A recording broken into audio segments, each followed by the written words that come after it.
أبو الغيط أمين عام جامعة الدول العربية. السيدات والسادة، السلام عليكم ورحمة الله وبركاته.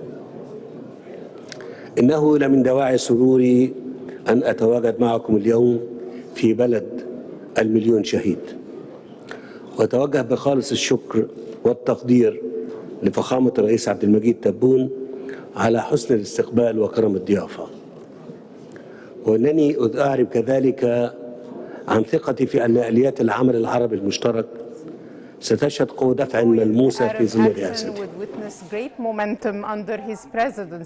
I would like to re-emphasize that Egypt won't save any effort to support the League of Arab States, the House of Arabs, in a way that would achieve the interest of our nations. And I pray to Allah to support our efforts and to help us achieve the good of our nation. Your Highnesses, Your Excellencies, this great meeting comes after long years to carry with it an important political significance that reflects our will to develop our relations and confront the joint challenges facing our countries. And holding our Arab Summit in itself is an invitation to be inspired by Arab nationalism and renew our strength to show resilience, to protect our identity and liberate our national will and defend the rights of our nations and protect their interests.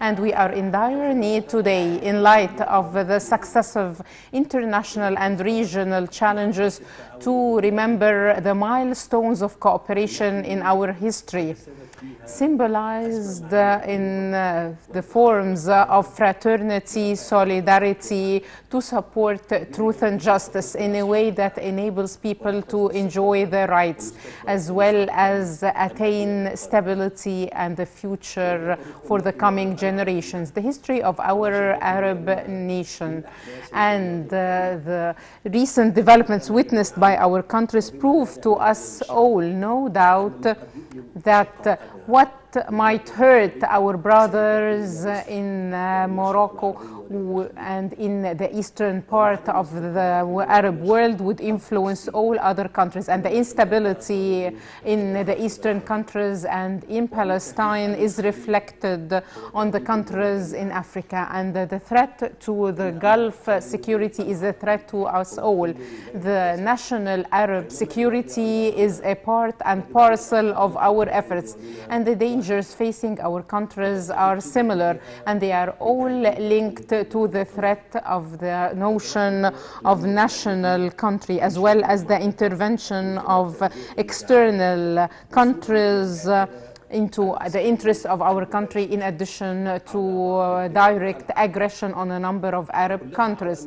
And these are all things that led to extending the crises without any solution at the time when we are witnessing economic development, environmental crises on the regional and international levels, as well as the increase of polarization that has become a political, economic extra pressure in a way that influences us all.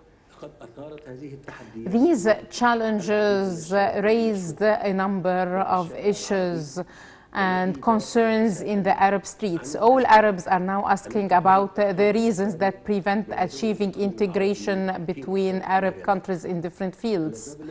The reasons that prevent our nation that enjoys all these great resources and capacities to keep pace with the developed countries. And they are also asking about the absence of vision and missions needed to stop the bloodshed in the Arab countries and prevent the external intervention in the affairs of the Arab countries, as well as usurping the wealth of the Arab countries through crystallizing solutions to our crises in the Arab region.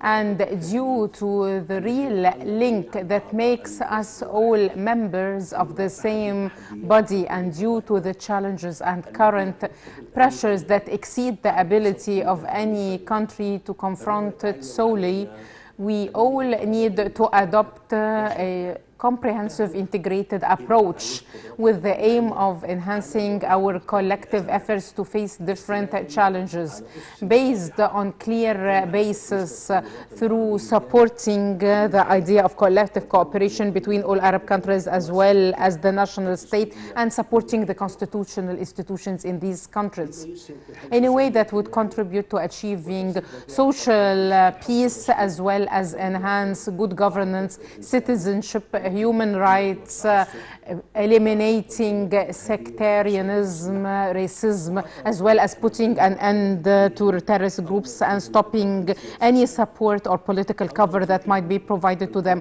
or recruiting them through a number of powers, be it regional or international, to establish power areas for them in the Arab countries.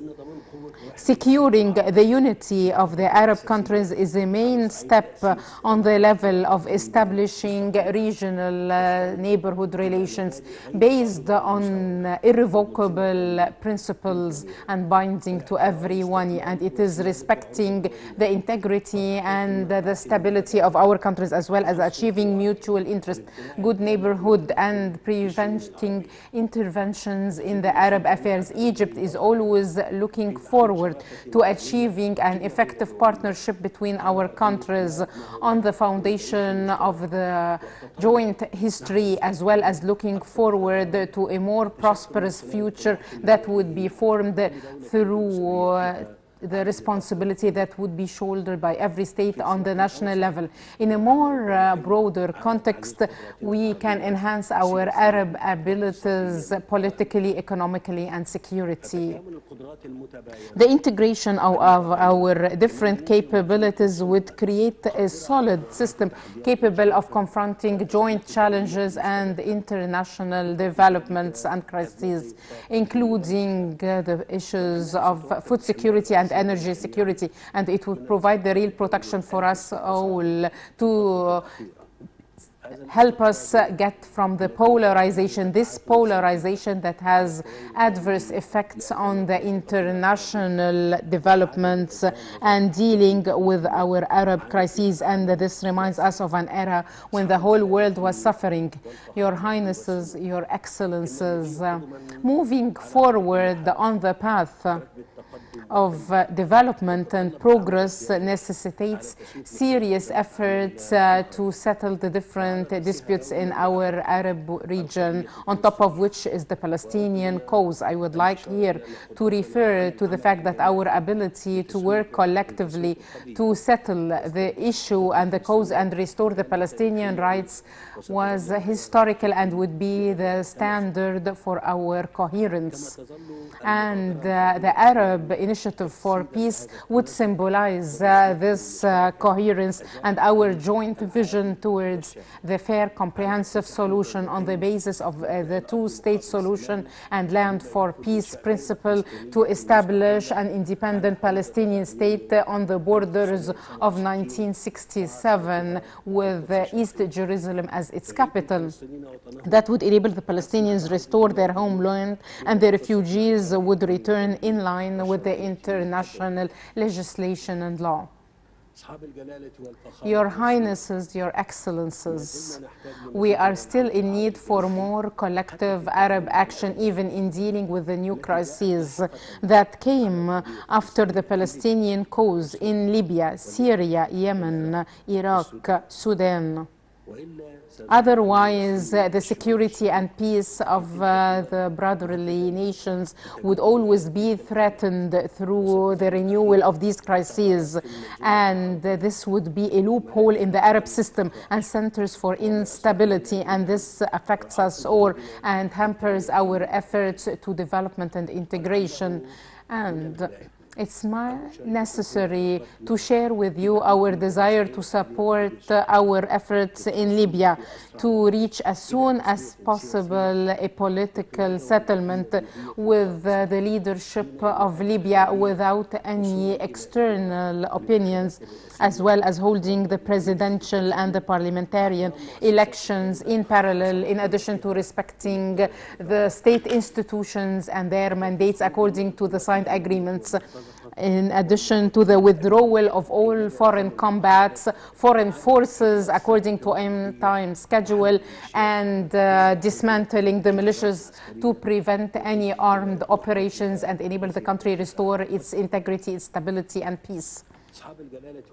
Your Highnesses, Your Excellencies, before wrapping up my speech and in the same context, the Arab national security, I would like to pay your attention to the water crisis and the water dilemma that influences a number of Arab countries, and if neglected, it would lead to a lot of repercussions. In this context, we'd like to emphasize the importance of urging Ethiopia to enjoy a political will and good intentions needed to reach a binding agreement regarding the Renaissance Dam in Ethiopia, implementing the presidential declaration announced by the Security Council in September 2021, and implementing any of the multiple solutions raised through a number of negotiations that secures the interest of the Ethiopians economically now and in the future, and would guarantee also the life of both the Egyptian and the Sudanese nations.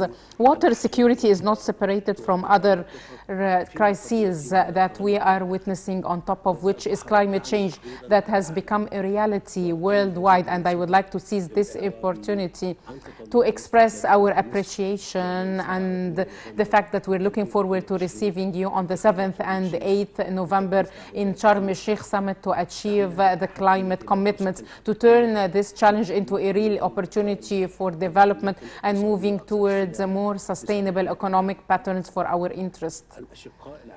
Dear brothers, settling the Arab crises and dealing with the international challenges is based on our belief in the unity of our interests and enforces our cooperation and our tools and capabilities to achieve our collective security, in parallel to our efforts to achieve integration on other paths. Let's look around us. We find that other blocs have moved forward towards integration, although some of them have suffered from linear differences and wars even. So what about us? While we have a lot of commonalities in culture, religion, history, political will that necessitates us to unite our visions and overcome our differences. At the end, I would like to send a message to our nations.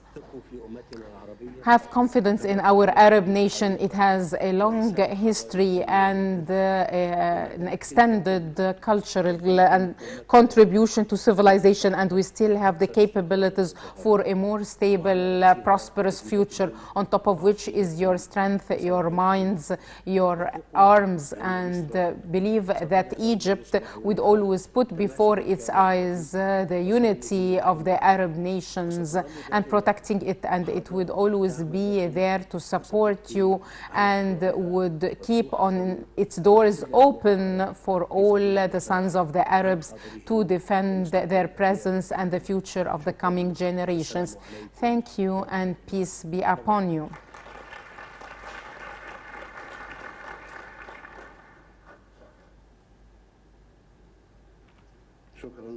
Thank you, Your Excellency President Abdel Fattah el-Sisi, the President of the Arab Republic of Egypt, for your speech. And now I would like to invite President Mahmoud Abbas, the President of the State of Palestine, to deliver his speech.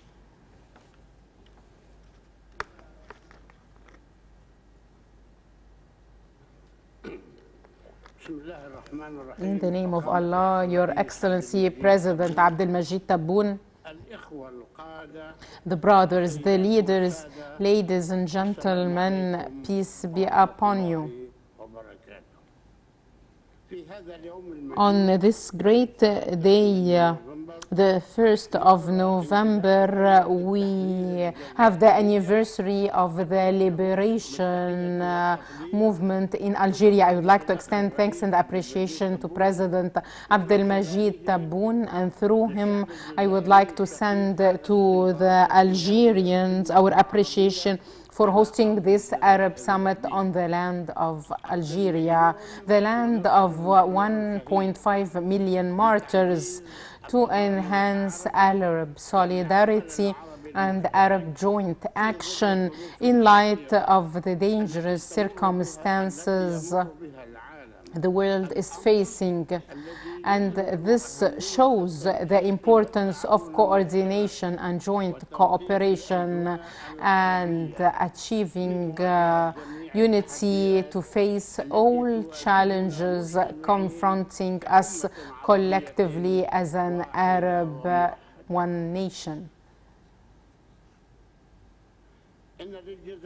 Algeria has a special position in the hearts of the Palestinians and the Arab nation. On the land of Algeria, the Palestinians announced establishing the state in the year 1988, and on it we held weeks ago a conference for the Palestinian unity to achieve the Palestinian reconciliation, in an attempt to unite the Palestinians, emphasizing our appreciation and our keenness on the success of these Algerian blessed efforts.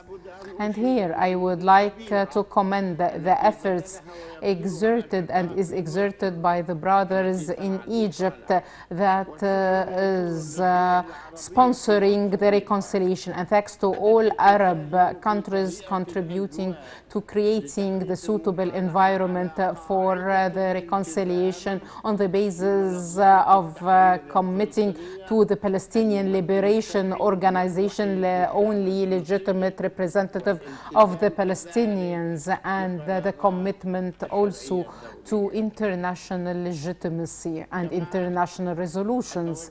I would like also to extend thanks and appreciation to Tunisia for presiding over the previous summit. I would like on this occasion to extend thanks and appreciation to our brothers, the leaders of all Arab countries and the nations, for their fixed stance towards our people and his just cause. I would like in this context to salute the efforts of the Secretary General of the League of Arab States and all the staff of the League. Your Excellency, the President, the brothers, the leaders, the Palestinian people, after 74 years of the defeat, is still suffering from the scourges of occupation, despite accepting the international legitimacy and international resolutions and references. Yet the occupation forces undermine the two-state solution and violates the international law and the signed agreements with it. And Israel acts as a state above law, depending on the international silence and the absence of accountability. The Palestinians are facing today very accurate and difficult situation due to the Israeli occupation forces practices through imposing the status quo and terrorizing the Palestinians, stealing the lands, evacuating the houses, destroying the houses, the farms, setting them on fire, keeping money and funds, issuing racist and apartheid rules and the siege of Gaza Strip, in addition to invading the cities, the villages like Nablus, Jenin, as well as the suburbs and districts in Jerusalem, in addition to the field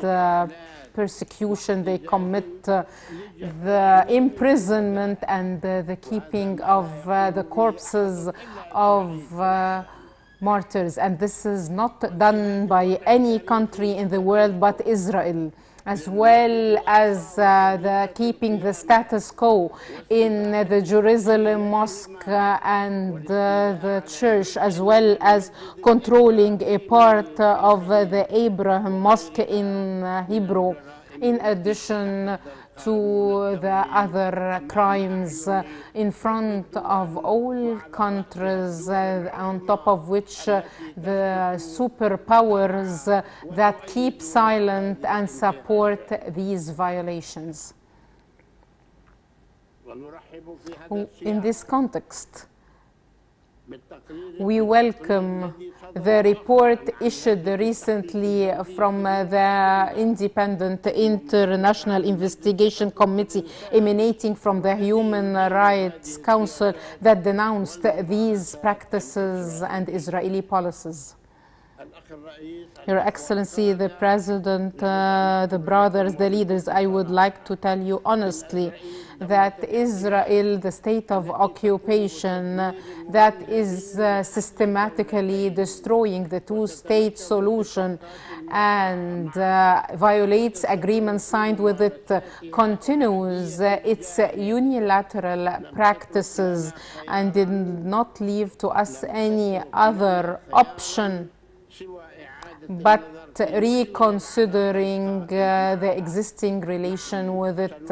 Yes, we will consider the relation with Israel so long as it does not respect anything and does not take anything into consideration, and implementing the national Palestinian decisions made 7 years ago, waiting for their implementation on part of Israel, and it never did, and going to international courts, as well as acceding more international organizations to protect the rights of our people.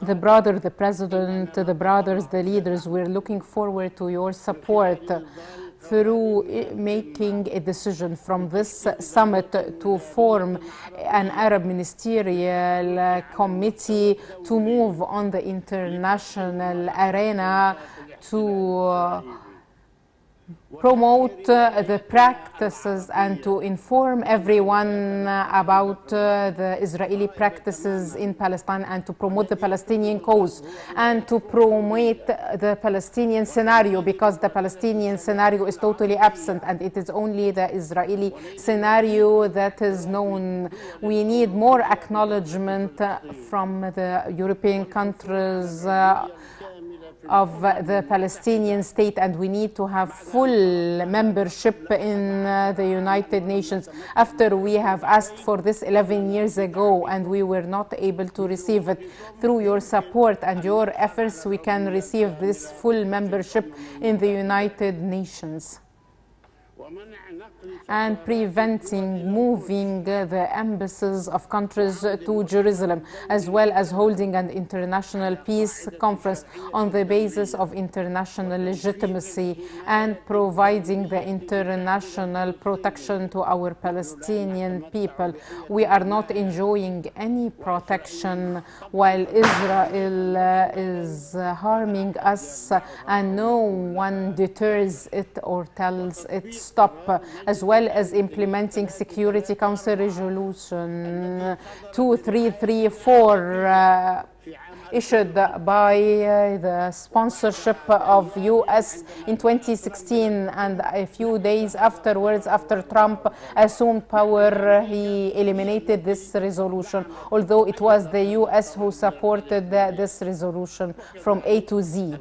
as well as resolution 181 and 194. As I mentioned in previous speeches, we have 754 resolutions made by the General Assembly of the United Nations, none of which was implemented. So I call on implementing two resolutions, 181 that divided the Palestine and 194 that gives the right to refugees to return or to compensation. And these two resolutions are the resolutions that were the preconditions for accepting the membership of Israel in the United Nations, and Israel was not committed to implementing them. So when they submitted a request to be a member in the United Nations refused and said that you need to accept these two conditions and be committed to their implementation.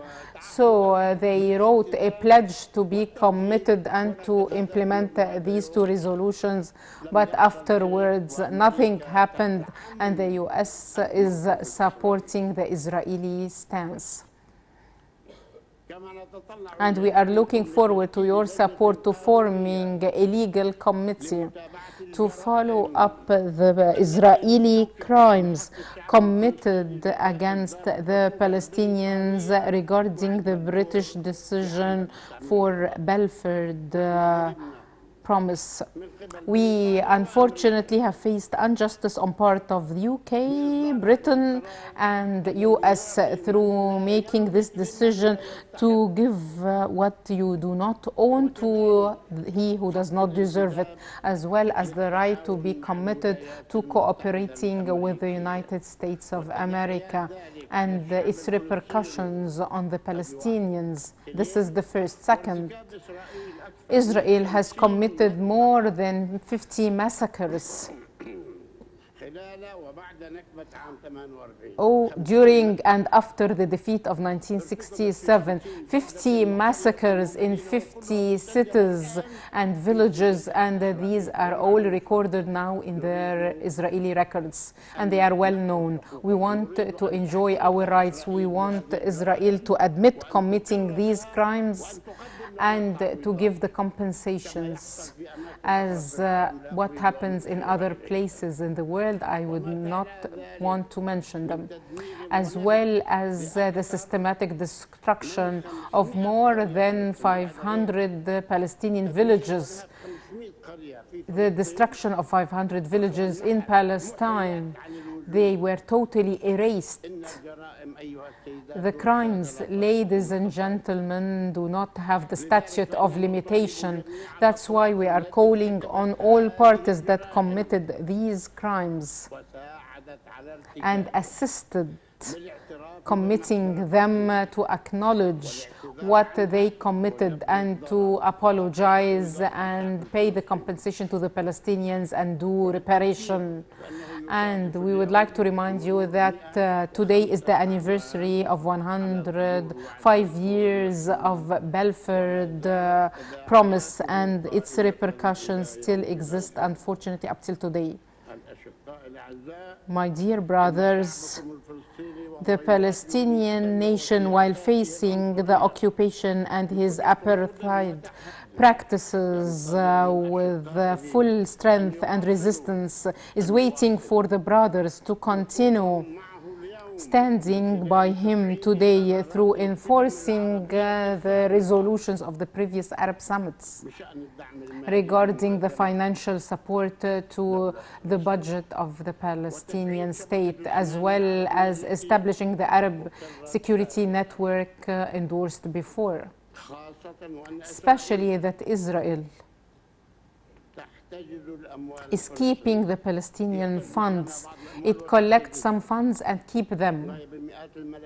Hundreds of millions are kept by Israel. We would like to emphasize the importance of enforcing the resolutions of the Social Economic Ministerial Council to support Jerusalem and its people, as it is facing today a ferocious Israeli campaign to Judaize it.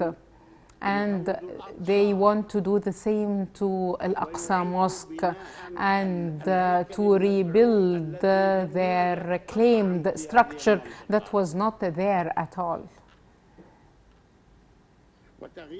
as well as changing the Islamic identity, and the occupation forces and the supporting entities have spent more than, according to the estimates, tens of billions of dollars during the past years to Judaize Jerusalem. We need to save Jerusalem, Al-Aqsa, and the church.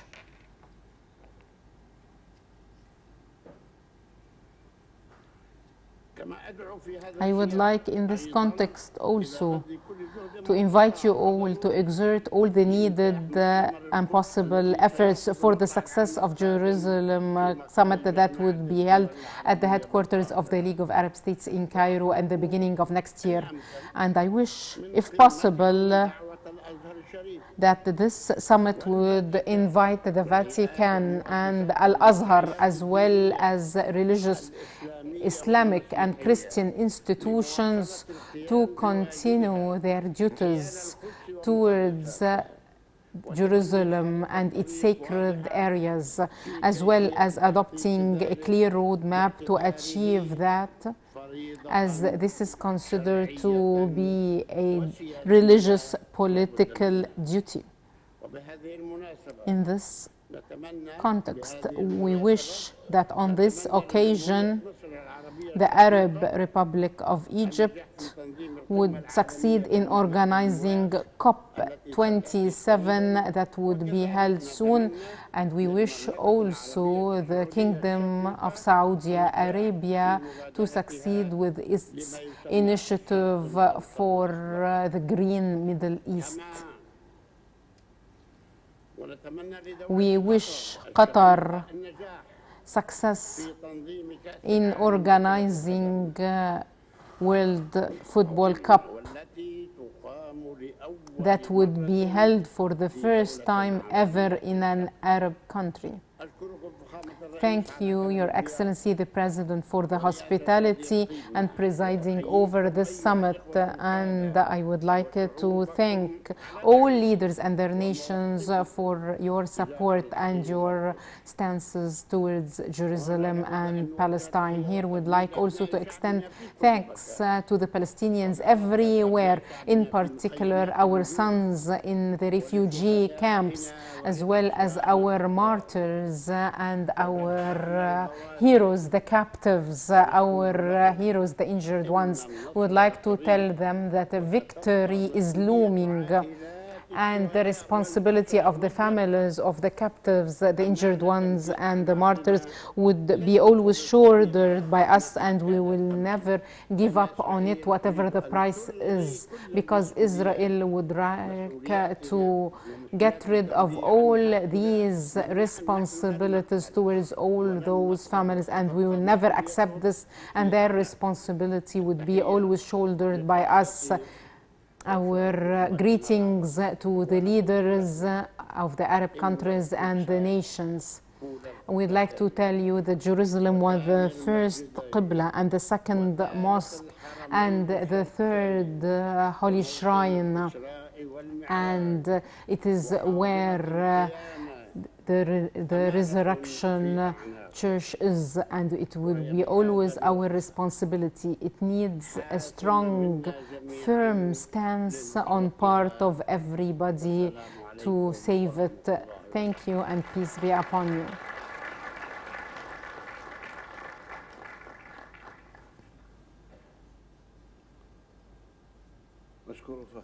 Thank you, Your Excellency, President Mahmoud Abbas, the President of the State of Palestine, for your valuable speech. I would like to re-emphasize that the whole Arab nation is standing behind Palestine until we achieve our goal, God willing.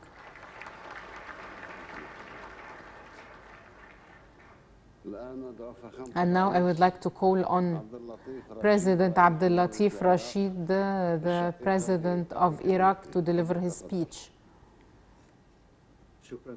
Thank you, Mr. President. Your Excellency, Brother President Abdelmejid Tebboune, the President of the Algerian Democratic Republic, Your Highnesses, Your Excellencies, the kings, the presidents, the princes, heads of governments, Brother Ahmed Abul Ghait, the Secretary General of the League of Arab States, ladies and gentlemen, peace be upon you. It gives me pleasure to start my speech with congratulations to Algeria and our brothers, the Algerians, the President, the government and the people for celebrating the anniversary of the Algerian Revolution. May the coming years carry all good for the Algerians. And I would like also to send my greetings to the Algerians for their efforts to host this summit. I would like to thank President Abdelmejid Tebboune and congratulate him for presiding over this summit in its 31st session. We are fully confident in the ability of the President to lead this session to save the joint Arab action. I would like also to extend thanks and appreciation to President Kais Saied and the Republic of Tunisia for presiding over the previous summit.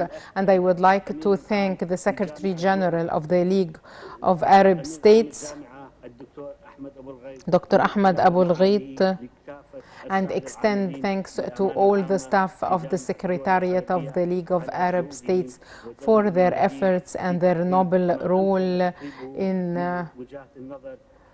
approaching the different visions and viewpoints for the success of this summit and enabling it to achieve its objective. The current developments in our countries and in the pan-Arab relations and the relations between the Arabs and the different countries emphasizes the importance of this summit to come up with resolutions that would enable us identify this historical important moment in the international relations and create constructive understanding between our countries on one hand and our countries and the region and the international community on the other hand to protect the interest of our nations. We wish and seek to make this summit an important starting point for overcoming any differences towards a joint Arab action. The unity would enable us to achieve peace, stability and security, and as well as respecting the sovereignty of any country. And this is the approach that we need all to adopt to have an effective cooperation. To succeed in achieving these principles, our joint action within the framework of the League of Arab States would enable us to dismantle crises and find just expedited solutions. We also are nearer now, more than ever, to realizing these principles. In appreciation to the sacrifices of the martyrs and the blood that was shed in more than one country in the Arab region, as well as in appreciation to this critical moment that as we face that there are more than one regional and international critical issues. Of course, the Palestinian cause comes on top of our problems. And our stance in Iraq is still holding on to the just rights of the Palestinians to establish their state on all Palestinian territories with East Jerusalem as its capital. And in this context, Iraq denounces the practices of Israel that violates the status of Jerusalem and calls for implementing the resolution of the Security Council for the year 1980 in facing all attempts to move the diplomatic corpses to Jerusalem. And we send our greetings to the Palestinians for their efforts to achieve reconciliation and national unity. And we appreciate all initiatives and efforts exerted by our brothers in the Algerian Republic. In this context, to support narrowing the gap between the different Palestinian factions and achieve the Palestinian unity. We emphasize full support of the Iraqi state to Lebanon to overcome the differences and the political and economic crisis Lebanon is facing. And we wish that all our efforts would be for the interest of Lebanese, and it would be done through their constitutional institutions to overcome the crises. At the time, we emphasize our persistence on the integrity of Syria. We support the political talks between all Syrian parties to support democracy, peace and stability, and support the efforts aiming at putting an end to the humanitarian crisis the Syrians have faced. And Iraq is also supporting all efforts to achieve full national reconciliation in Libya through the dialogue between the political parties and coming up with a joint national vision to stop violence and achieve peace and democracy in Libya. In Yemen, we invite all parties to find a political solution that would protect its unity and the integrity of its territories. Iraq is supporting the principle of dialogue between Yemeni parties to support stability, security of Yemen and enhance its democracy and sovereignty. And Iraq is also emphasizing its support to achieve political stability in the Republic of Sudan through dialogue to overcome the crises. And all parties are invited to effectively overcome any divisions to look for the public interest of the Sudanese.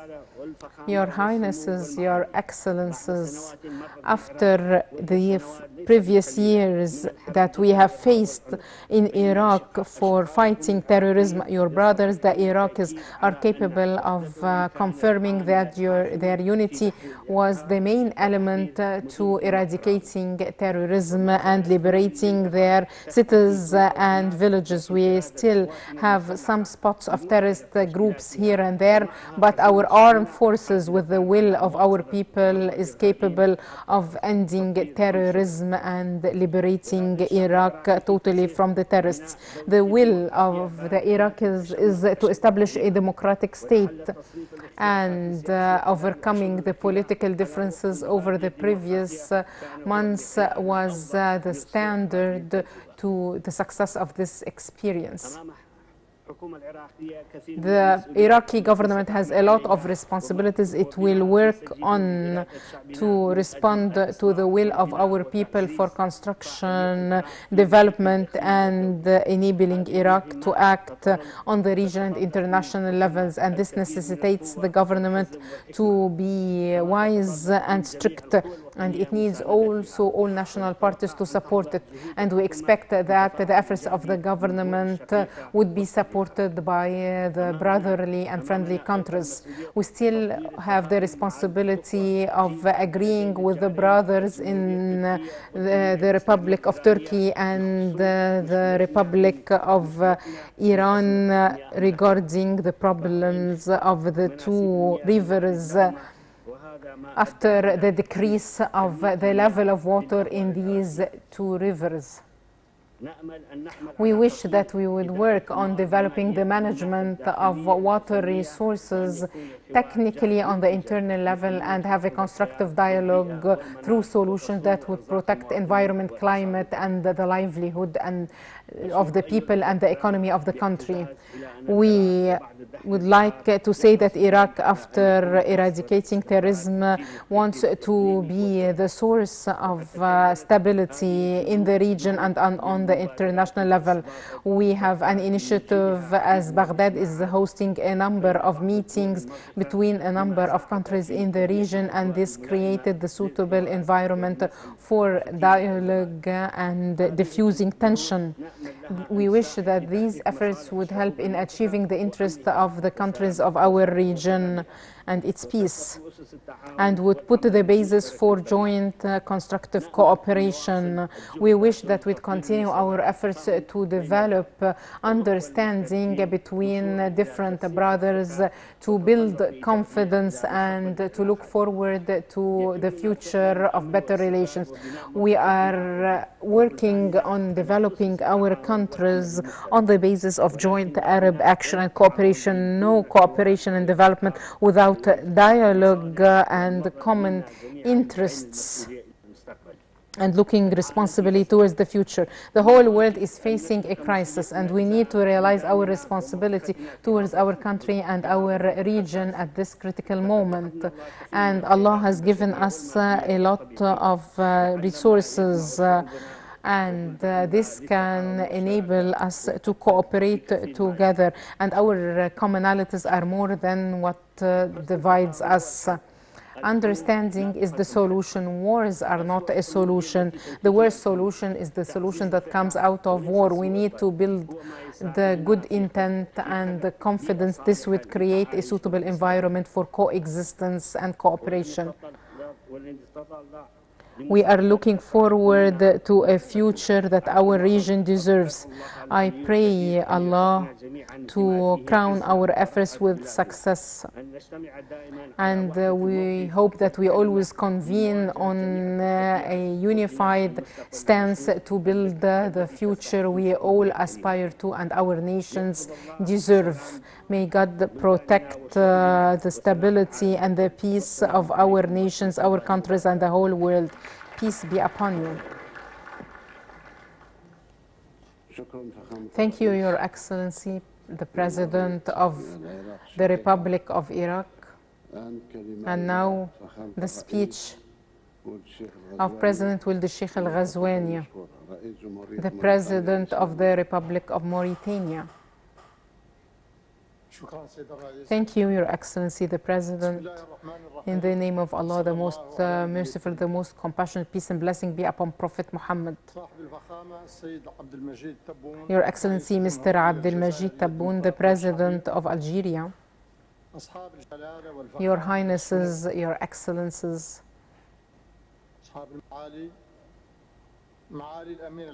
Your Excellency, the Secretary General of the League of Arab States, ladies and gentlemen, at the outset, I would like to congratulate His Excellency President Abdel Majid Tebboune for hosting this Arab Summit in its 31st session.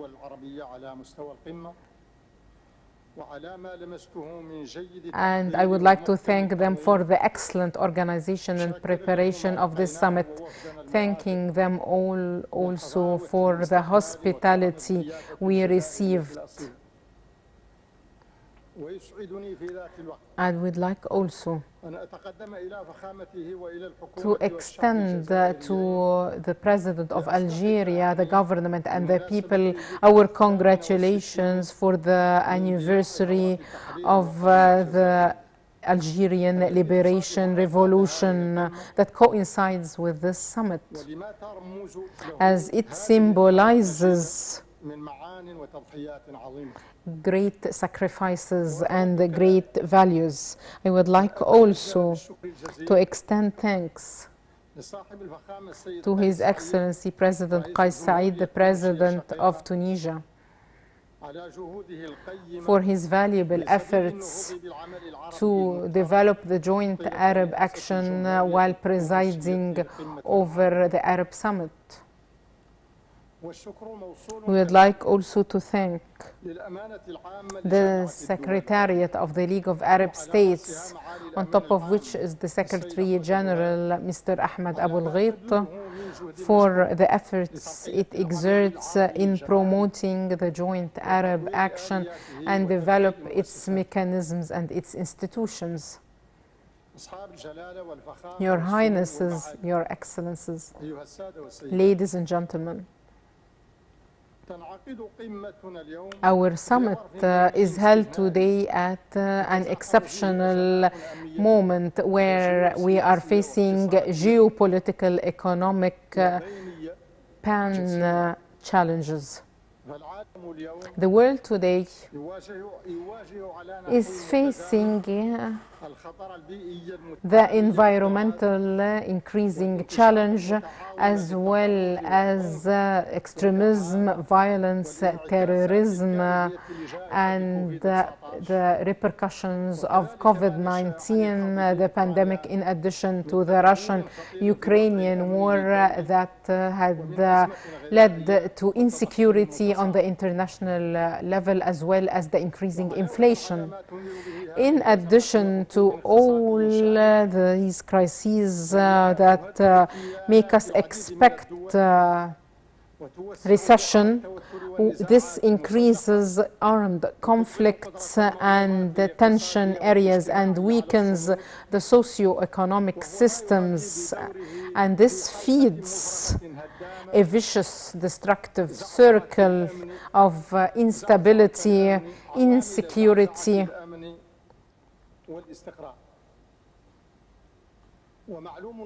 and it's known that the capability of our countries to show resilience before these challenges, as well as to adapt effectively to the geostrategic deep changes looming in the horizons, is pinned on our development for the joint Arab action.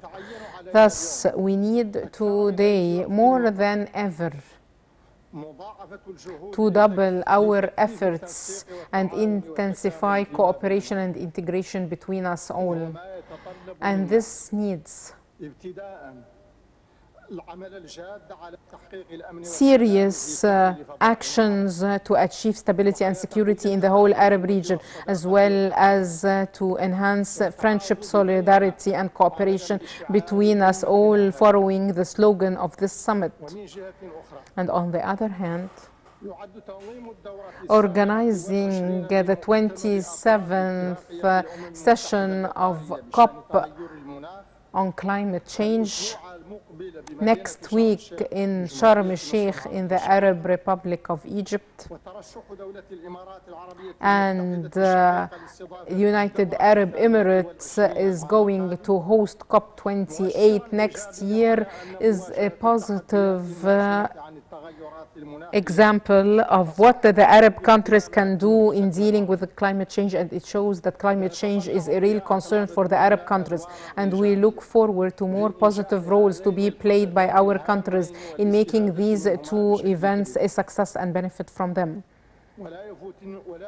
And in this context, I would like to mention our support to the efforts exerted by the Kingdom of Saudi Arabia to host Expo 2030 in Riyadh. And we are confident that this would contribute to introducing the diverse Arab capabilities and will open more horizons for fruitful partnerships between our Arab region and countries all over the world. Also, Qatar is going to host Football World Cup 2022, and this is another example for enhancing the Arab presence in international major events. And we hope that all these efforts exerted by Qatar to organize this World Cup would be a success.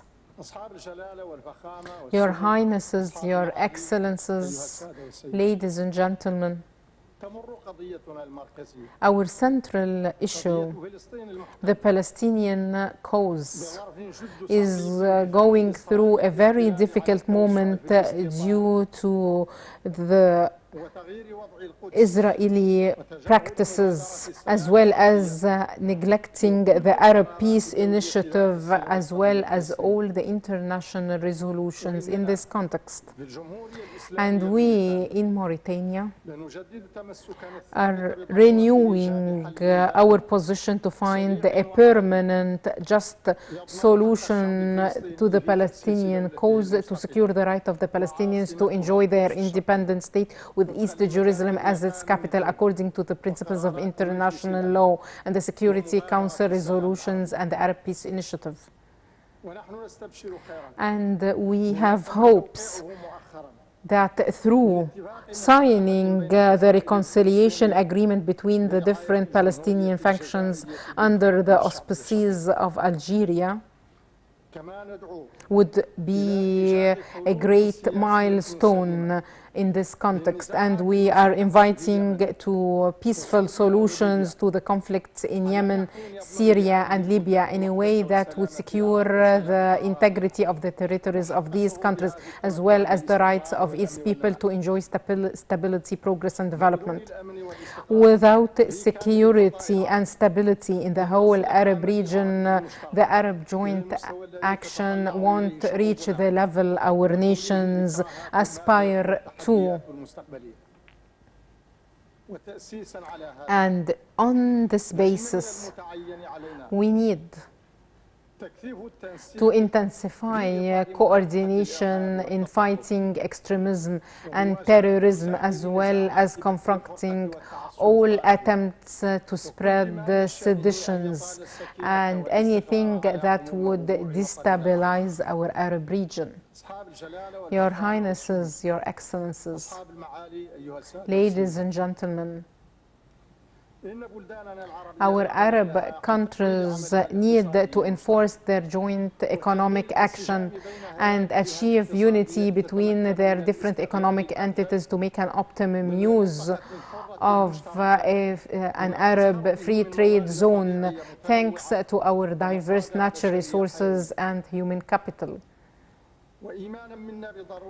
We believe that this joint economic zone is in line with our development policies and our attempts to enhance the working environment and support the public-private partnership, and we in Mauritania are working on that. So I would like to emphasize that we are open to all forms of cooperation and pan-trade between us. Our will to contribute to anything that would accelerate the Arab economic integration.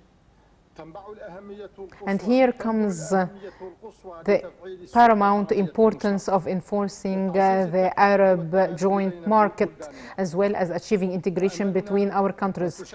And we wish that the fifth session of the Arab Socio-Economic Summit that would be hosted by Mauritania next year would be an opportunity to discuss the priorities of social economic cooperation between our countries and coming up with practical measures in this context. At the end, I wish the proceedings of this summit all success, and peace be upon you.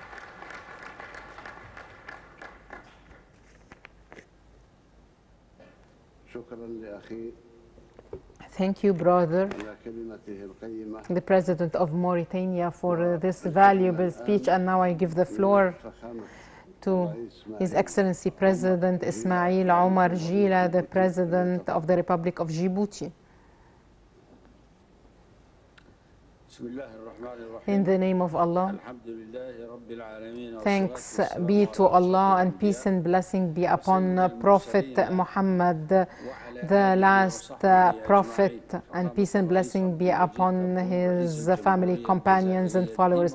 Your Excellency President Abdelmajid Tebboune, the President of Algeria, the President of this session of the Arab Summit, Your Highnesses, Your Excellencies, Your Excellency, the Secretary General of the League of Arab States, ladies and gentlemen, peace be upon you all.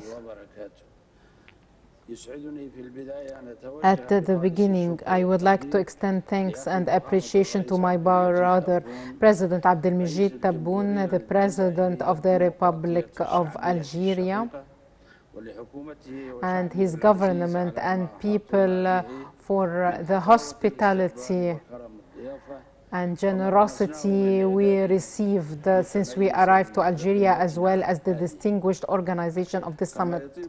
I would like also to extend thanks to my brother, President Qais Said, and the Republic of Tunisia for hosting the previous summit, and thanks to the Secretary General of the League of Arab States and the Secretariat for their efforts to support the joint Arab action and to follow up the recommendations of the previous summits. Your Highnesses, Your Excellencies, we are convening again while the Arab region is still facing major challenges and crises that does not only threaten stability and peace and development, but it is also a threat to the existence of a number of our countries. In this context, we are here before a doubled responsibility to stop the difficulties and face the increasing challenges, and this won't be achieved except through solidarity, synergy, and having the spirit of collective responsibility to overcome these crises and build a better future that meets the aspirations of our nations and prevent external interventions in the internal affairs of our countries. Your Highnesses, Your Excellencies, it's a good occasion to convene in Algeria, the country of dignity, honor, and resistance that is known to defend all Arab causes and known for its initiative in supporting the Arab unity, the last of which is the reconciliation initiative for the Palestinians, and it was crowned by the Algerian declaration of achieving the Palestinian reconciliation and ending division, and we welcome this agreement that's considered to be an important step towards the Palestinian unity, and it supports the national Palestinian cause to enjoy its interest and to establish the Palestinian state with East Jerusalem as its capital.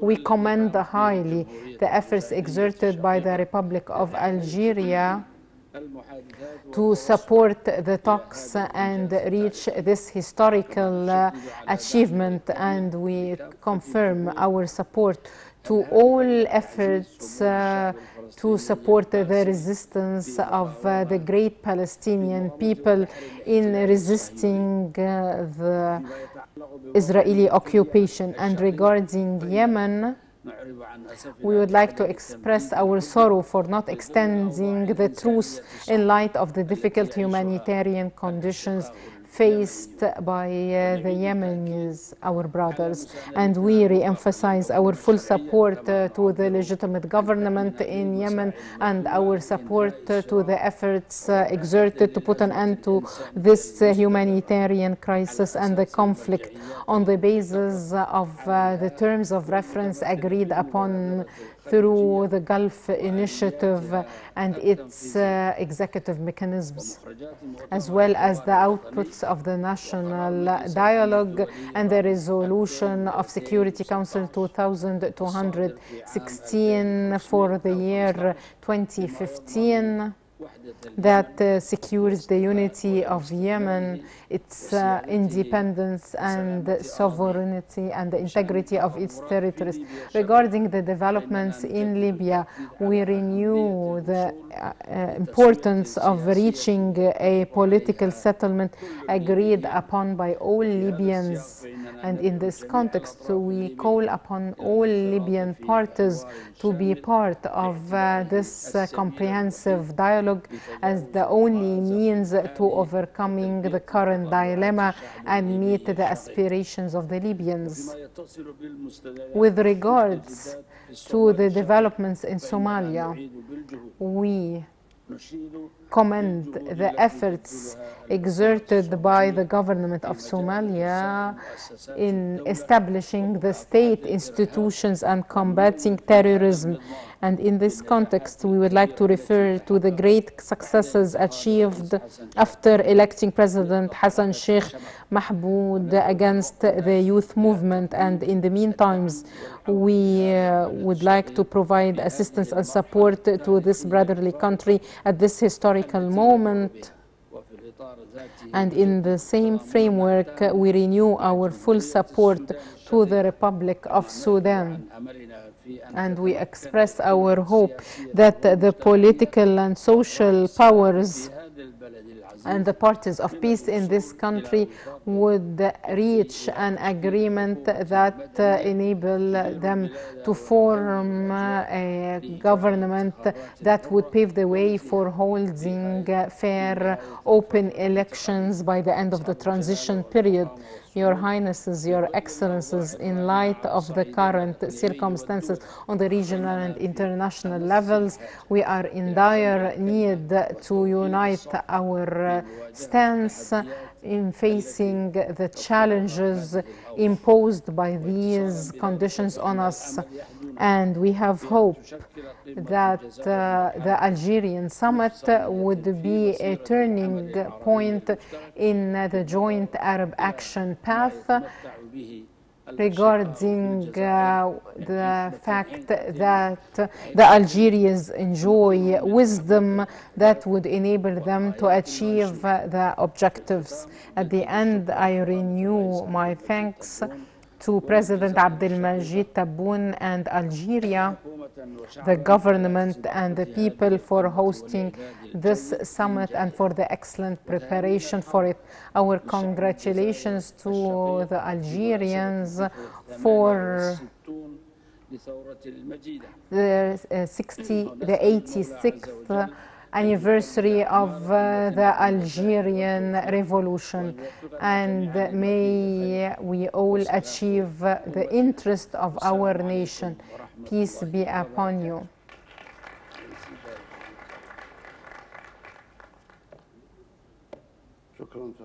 Thank you, Your Excellency, the President.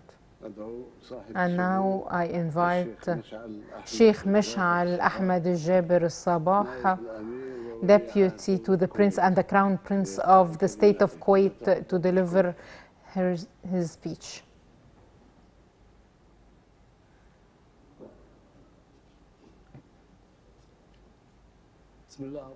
In the name of Allah, the President of the Republic of Algeria,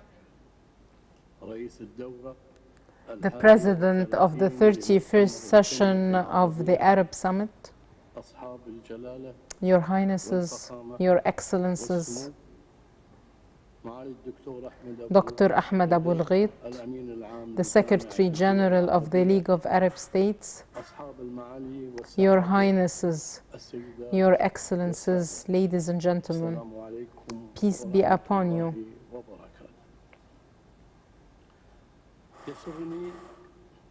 It gives me pleasure to deliver the speech on behalf of His Highness Sheikh Nawaf Al-Ahmed Jaber al-Sabah, the Prince of the State of Kuwait. May God protect him, and to send his greetings to you all and his wishes for the success of this summit to achieve the interest of Arab nation and serve its just causes. I would like also, while we are on the land of martyrs, to express to President Abdelmajid Tebboune and the Algerian people our congratulations for the 68th anniversary of the Algerian Liberation Blessed Revolution. This anniversary is dear to all our hearts. I would like also to send congratulations to His Excellency for presiding over the proceedings of this Arab Summit, expressing our confidence that his experience and wisdom would crown this summit with success. I would like also to thank the President of Algeria and the government and the Algerian people for the hospitality and the generosity, as well as the distinguished organization of this important meeting. Your Highnesses, Your Excellencies, thanks to President Kais Said, the President of the Republic of Tunisia, and the government of Tunisia for following up the proceedings of the previous session, remembering the efforts of late President El-Baji Qaid al-Sibsi in serving our Arab nation and enhancing our joint Arab action. In this context, we would like to commend the efforts of the Secretary General of the League of Arab States, Dr. Ahmed Abul Ghait, and the Secretariat of the League for the preparation of this summit.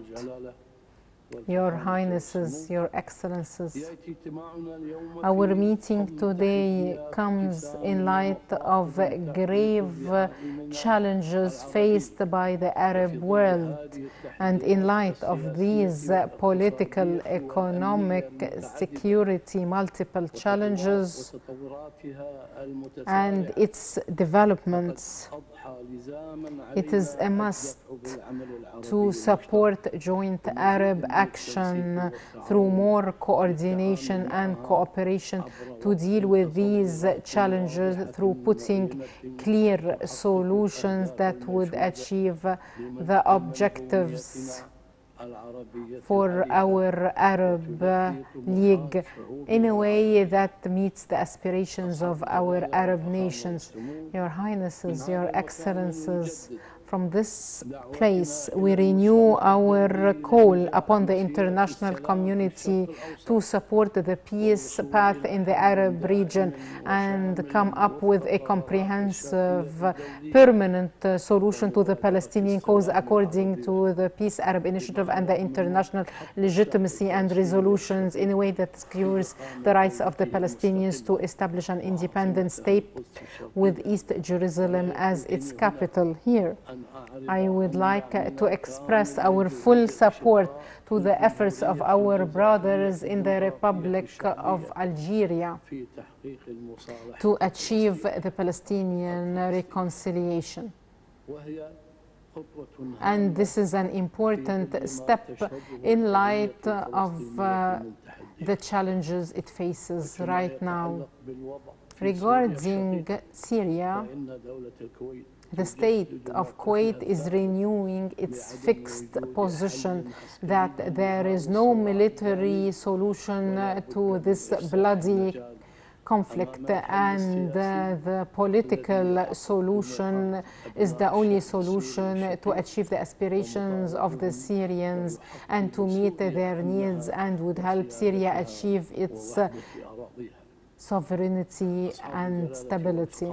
Your Highnesses, Your Excellencies, regarding Yemen, we would like to express our concern as Houthi militia refused to extend the truce and the efforts exerted by the special convoy of the UN Secretary General to Yemen. and we call upon the United Nations to continue its efforts to reach a political solution to the Yemeni crisis, emphasizing the support of the state of Kuwait fully to these efforts to reach a political solution to the crisis in a way that would enable the brothers in Yemen meet their aspirations to achieve stability and security. We also renew our condemnation to the terrorist attack that targeted Dabba oil port in Hadramaut, and this is considered to be a flagrant violation of international laws and norms and violates the Security Council Resolution 2216, calling on the international community to move effectively to deter such actions and hold its perpetrators accountable to protect the energy supply and the international trade corridors. Your Excellencies, Your Highnesses, regarding the relationship with Iran, the state of Kuwait emphasizes its keenness on friendly and good relations based on respecting the international laws regarding the non-intervention in the internal affairs of country, as well as respecting good neighborhood and the sovereignty of the countries. We emphasize our support to free navigation in international waterways and the fact that we refuse any external interventions that would violate the sovereignty of any Arab country. Your Highnesses, Your Excellencies, we are all monitoring with great concern the developments in Ukraine and its dangerous impacts on international peace and security and its negative impacts on the humanitarian, economic activities, and Kuwait is against any military intervention and supports all the international efforts to hold dialogue and find a political solution based on respecting the international law and the UN Charter. And in this context, we support the efforts exerted by the League of Arab States and the efforts exerted to contribute to settling conflicts and coming up with a diplomatic solution to this crisis. Your Excellencies, Your Highnesses, we renew the fact that the state of Kuwait is supporting the multilateral international system as well as the UN Charter and enhancing mediation and preventive diplomacy to help the coming generations avoid conflicts and wars. And we work on solidarity and regional cooperation as well as the joint projects between our countries in a way that would contribute to achieving sustainable development and collective confrontation of climate change through supporting innovations and partnerships in the field of environment protection and climate change. The state of Kuwait is following up with great concern the issues that worry the Arab countries, in particular fighting terrorism, extremism, and international and regional security, emphasizing the desire to face all forms of terrorism, inviting all regional and international countries to unite efforts to face extremism and terrorism, as well as preventing its financing. We also support the initiative of Kuwait, including the resolution of the League of Arab States number 8766 from the extraordinary session regarding a strategy that would be integrated and comprehensive for the Arab food security and the manners of supporting it. And we'd like to call on the Secretariat of the League of Arab States to follow up the Food Security Arab Initiative and implementing it as soon as possible according to the mechanisms agreed upon. At the end, I would like to renew thanks to you all, wishing success to this summit. Peace be upon you.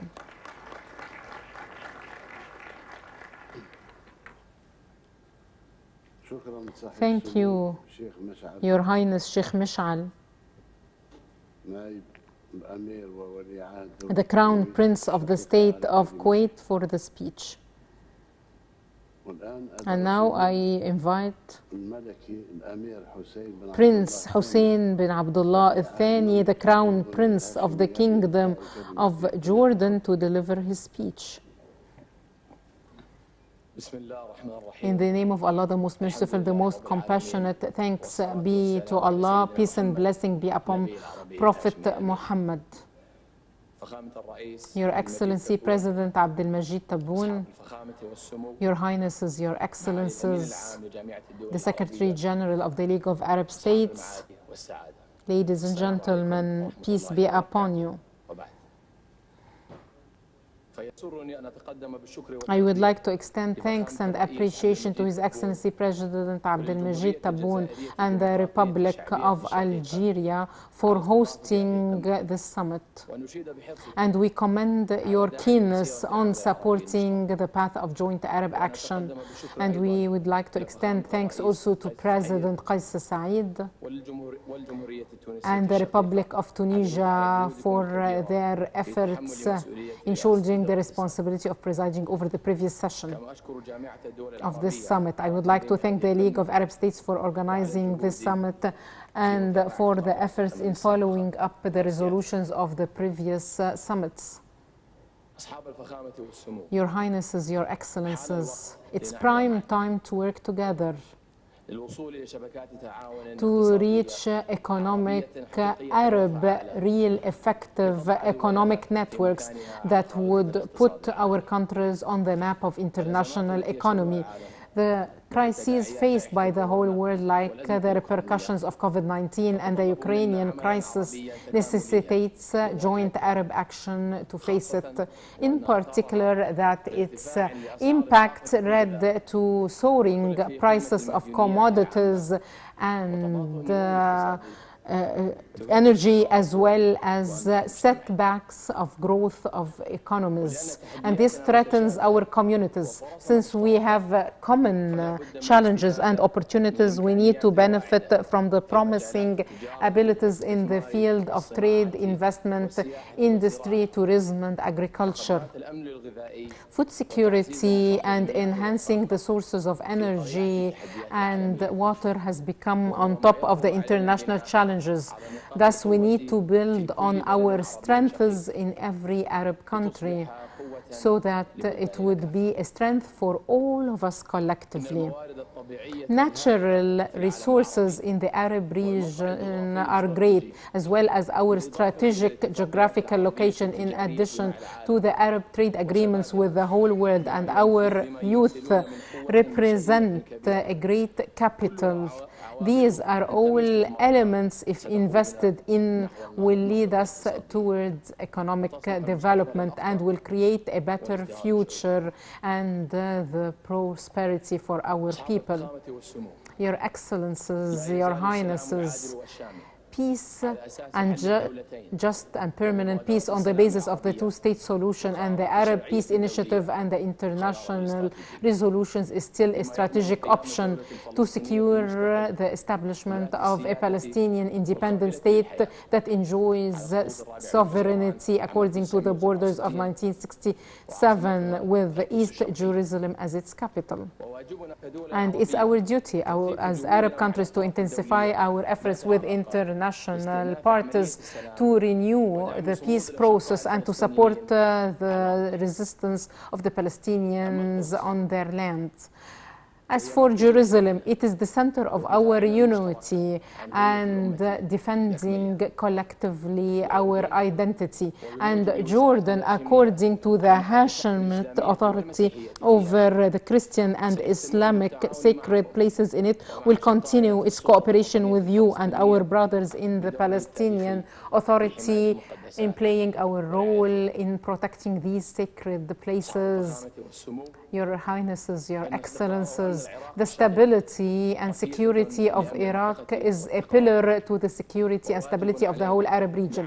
And we need all to support our brothers in Iraq to enable it to move towards more stability and achievements and get back to its pivotal role in the Arab region. Regarding Syria, there is no alternative to collective action to find a political solution, including all components of the Syrian community, and would protect the unity and sovereignty of Syria, the territories and the people, and would secure safe return of refugees. Also, we need to come up with solutions that would restore stability and security in Yemen and Libya. Stability is a precondition for the bright future we want, and we all shoulder this responsibility to solve our Arab crises. Your Highnesses, Your Excellencies, our youthful nations are full of hopes.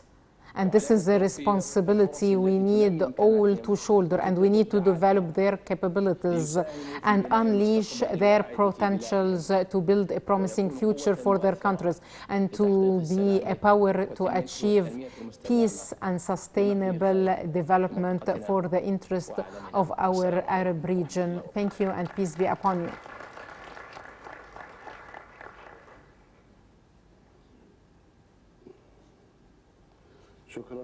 Thank you, Your Highness Crown Prince Hussein bin Abdullah Thani, the Crown Prince of the Kingdom of Jordan, for the speech.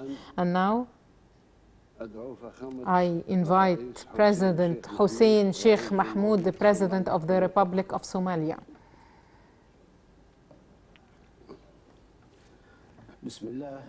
In the name of Allah, thanks be to Allah, and peace and blessing be upon Prophet Muhammad. Your Excellency President Abdelmajid Tebboune, the President of the Republic of Algeria, the President of the 31st session of the League of Arab States, Your Excellency President Qais Said, the President of Tunisia, the President of the previous session of the League of Arab States Summit, Your Excellencies, Your Highnesses, heads of delegates and international organizations, Mr. Ahmed Abul Ghait, the Secretary General of the League of Arab States, ladies and gentlemen, peace be upon you. Dear brothers, I'm honored today to participate with you in this blessed summit and convey to you the greetings of the people of Somalia, whom I'm honored to lead and is struggling to achieve stability and development after long years of war with a terrorist group. And it was the most ferocious war on the level of Africa. I would like also to extend thanks and appreciation to the Republic of Algeria, the President, the government, and the people for the hospitality since we arrived on its land. I would like also to congratulate Algeria on behalf of the people of Somalia, celebrating the anniversary of their blessed and glory revolution. I would like also to express thanks and appreciation to my brother, President Qais Said, the President of the Republic of Tunisia, the President of the 30th session of the summit, and we commend his efforts that contributed to facilitating our meetings and follow up our Arab issues and causes. And this had a great impact on supporting the joint Arab action. I would like also to send our congratulations to President Abdelmajid Tebboune, the President of Algeria,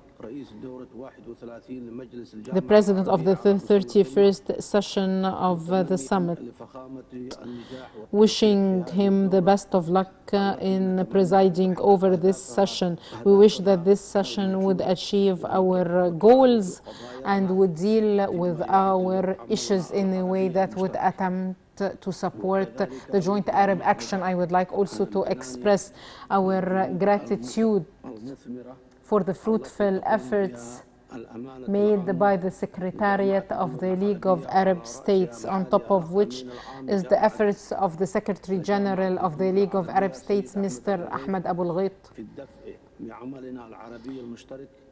His efforts to support the joint Arab action and for the good preparation for the summit. I would like also to thank their highnesses and excellences, the ambassadors and the heads of delegates for their performance. Your highnesses, your excellences, this important meeting comes at a time when the Arab region is passing through different challenges threatening its stability and security, and the stability and security of the whole world in light of the challenges of pandemic COVID-19 as well as the Russian-Ukrainian crisis that increased the burden shouldered by our countries and aggravated the food security crisis. And this necessitates uniting our efforts to enforce the joint Arab action mechanisms and adopt real development steps and measures to find real solutions to our crises in the region. Your Highnesses, Your Excellencies, concerning Somalia, I was honored to be re-elected as the President of Somalia for the second time, and once I assumed post, I started working on a number of elements, the first of which is fighting terrorism, and the second is dealing with the problem of food security and drought. Somalia is trying to overcome the security, economic, political challenges resulting from drought, extremism and terrorism, the repercussions of climate change, the youth terrorist movement supporting Al-Qaeda is the biggest challenge we face to achieving stability and development in Somalia over a decade and a half. And now this movement is facing a lot of setbacks on the military and economic and ideological levels. This terrorist movement is still practicing the worst forms of killing of the Somalians, and the capital Mogadishu during this week has witnessed a suicidal attack that led to the death of more than 100 martyrs and 500 injured ones, and it led also to a lot of losses for millions of dollars. And this signifies the weakness of this enemy after he lost in the battlefields in front of the armed forces of Somalia in cooperation with our partners, the neighboring countries. The government of Somalia is still in need for your support to be able to build the state institutions and confront terrorism from which Somalia is suffering in light of increasing the power of the youth movement. And we need you to contribute to supporting Somalia to implement the important programs and support the state institutions and support our efforts for reconstruction and write-off our external debts and invest in the main sectors like livestock, agriculture, fisheries. Somalia has a lot of wealths that can be used to confront the repercussions of the crisis. And we need also to deal with the issue of food security. Your Highnesses, Your Excellencies, our strategy in confronting this terrorist movement is based on three main factors. One, military confrontations and putting an end to them in the field. Secondly, the economic war that targets freezing the funds provided to those groups. And thirdly is the ideological war that would reveal the truth about those terrorists and how, unfortunately, they distort the religion. This battle led by Somalia, the government and the people against the terrorist groups need a lot of resources to achieve the goals. And these goals are having Somalia free from terrorism in a way that would enable it to enjoy stability and security and enable it to cooperate with the whole world and restore its role on the region and international levels. Your Highnesses, Your Excellencies, financially speaking, we did great reforms in the financial system, and we developed policies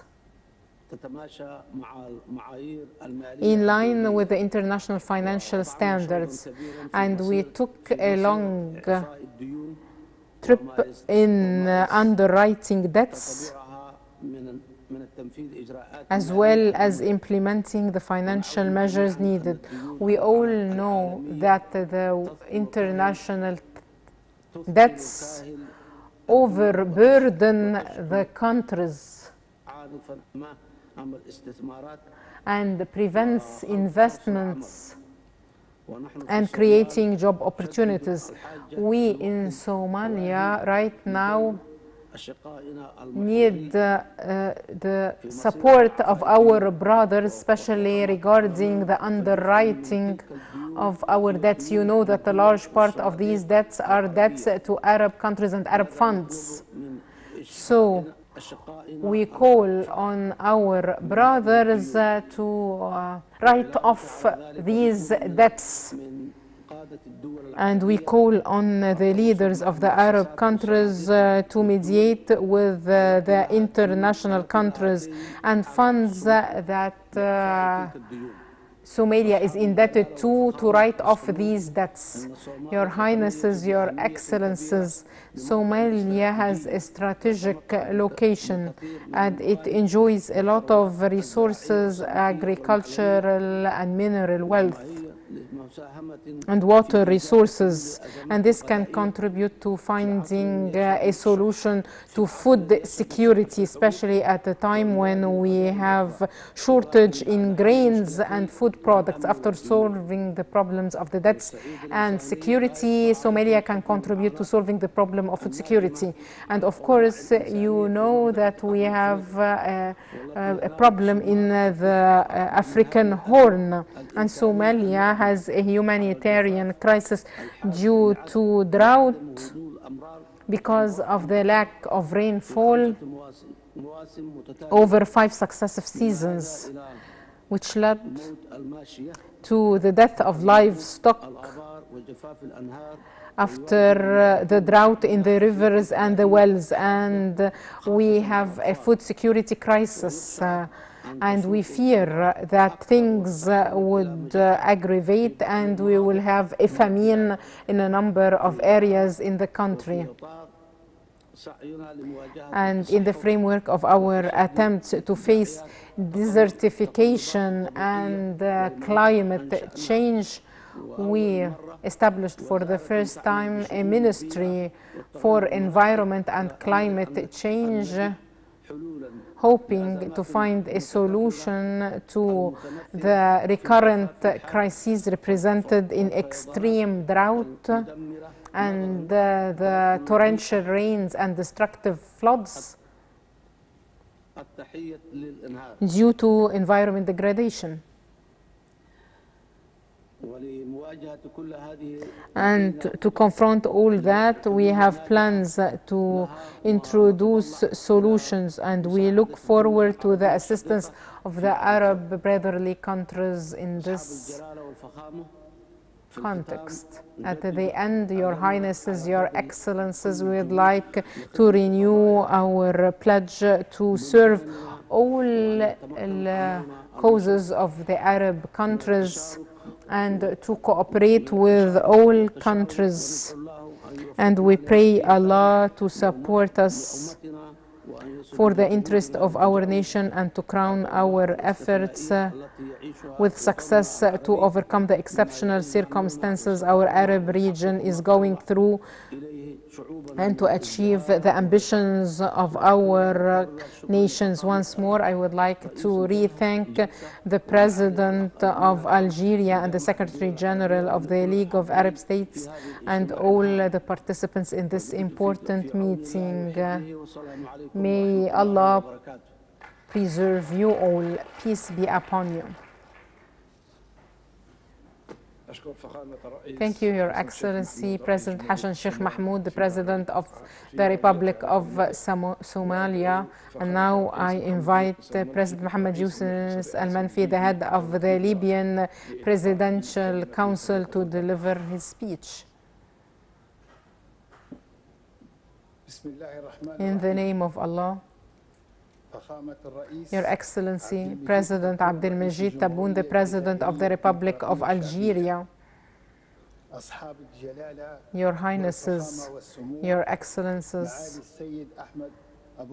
Secretary General of the League of Arab States, Mr. Ahmed Abul Ghait, Your Highnesses, Your Excellencies, ladies and gentlemen, I would like to start first by thanking Allah for crowning the efforts of President Abdelmajid Tebboune efforts with holding this summit in Algeria. I would like to thank the Republic of Tunisia, the President, the government, and the people for the efforts exerted during the presiding over the 30th session of the summit.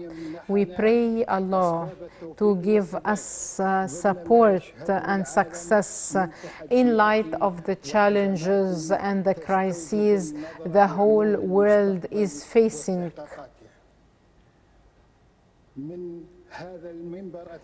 From this podium, I would like to send to our brothers in Algeria our congratulations, celebrating the anniversary of your victory, the 1st of November, in your resistance book to liberate your country and to enjoy your sovereignty on your pure land that witnessed the blood of your martyrs over 132 years. Despite all the pain, you were victorious, and the Arab nations supported the Arab people in this path, and we, Libya, the resistance, Libya, Al-Mukhtar, were closer to you and were supportive to you.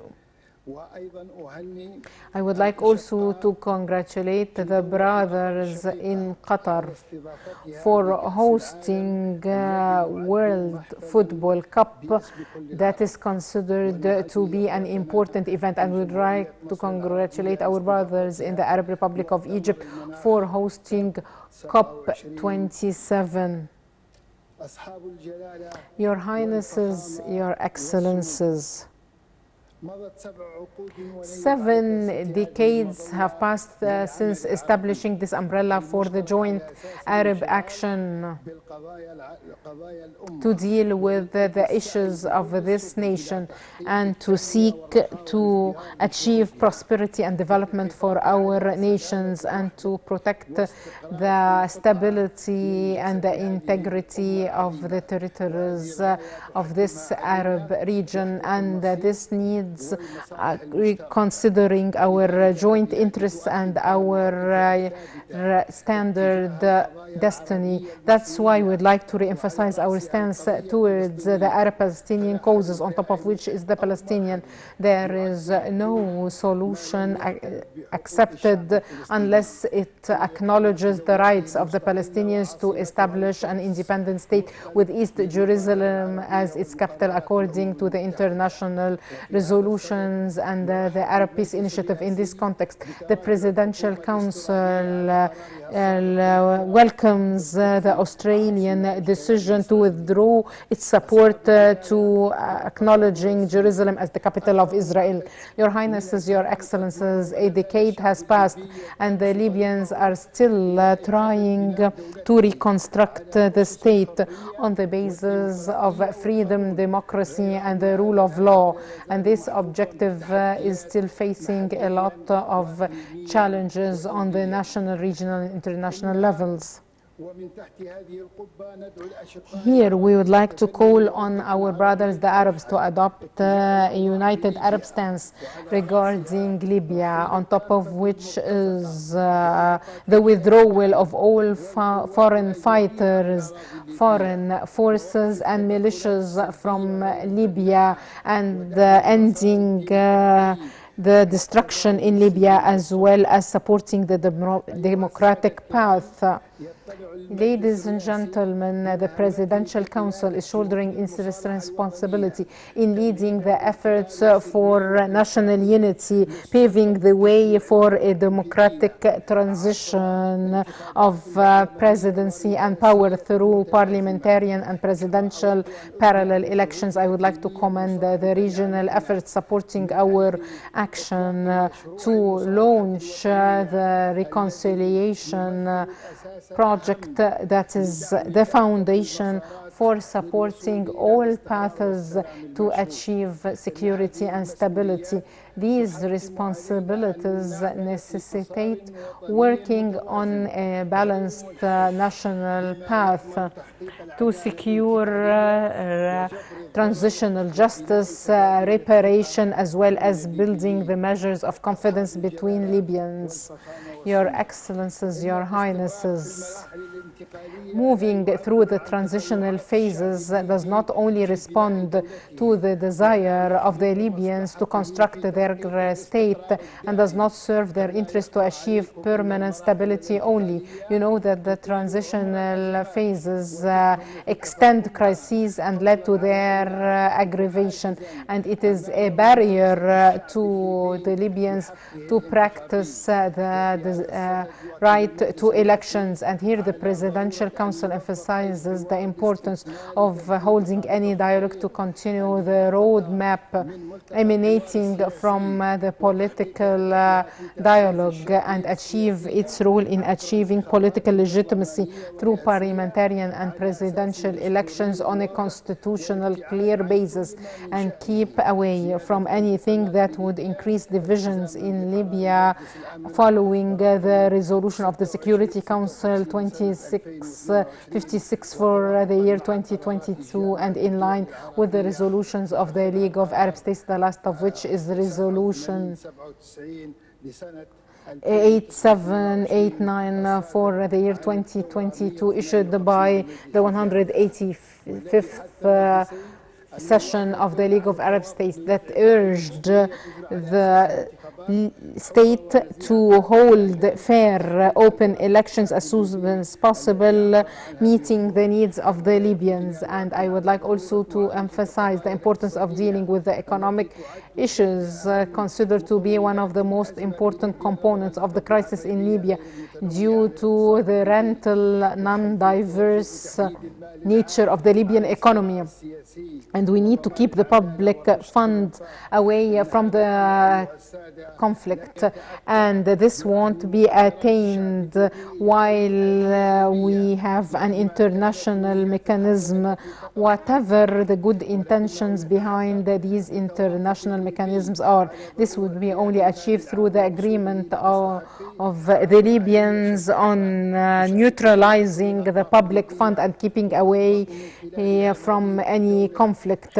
And this would be done through the transitional phases in a way that would build the confidence and protect public fund and pave the suitable economic path for holding the elections. At the end, I call on the League of Arab States represented in its members and the Secretariat to support the Presidential Council in Libya and to practice its role in building the confidence bridges between Libyans, along with the role played by the African Union and the United Nations, as well as regional and international organizations working in Libya. May God crown our efforts with success for the best of our countries, and peace be upon you.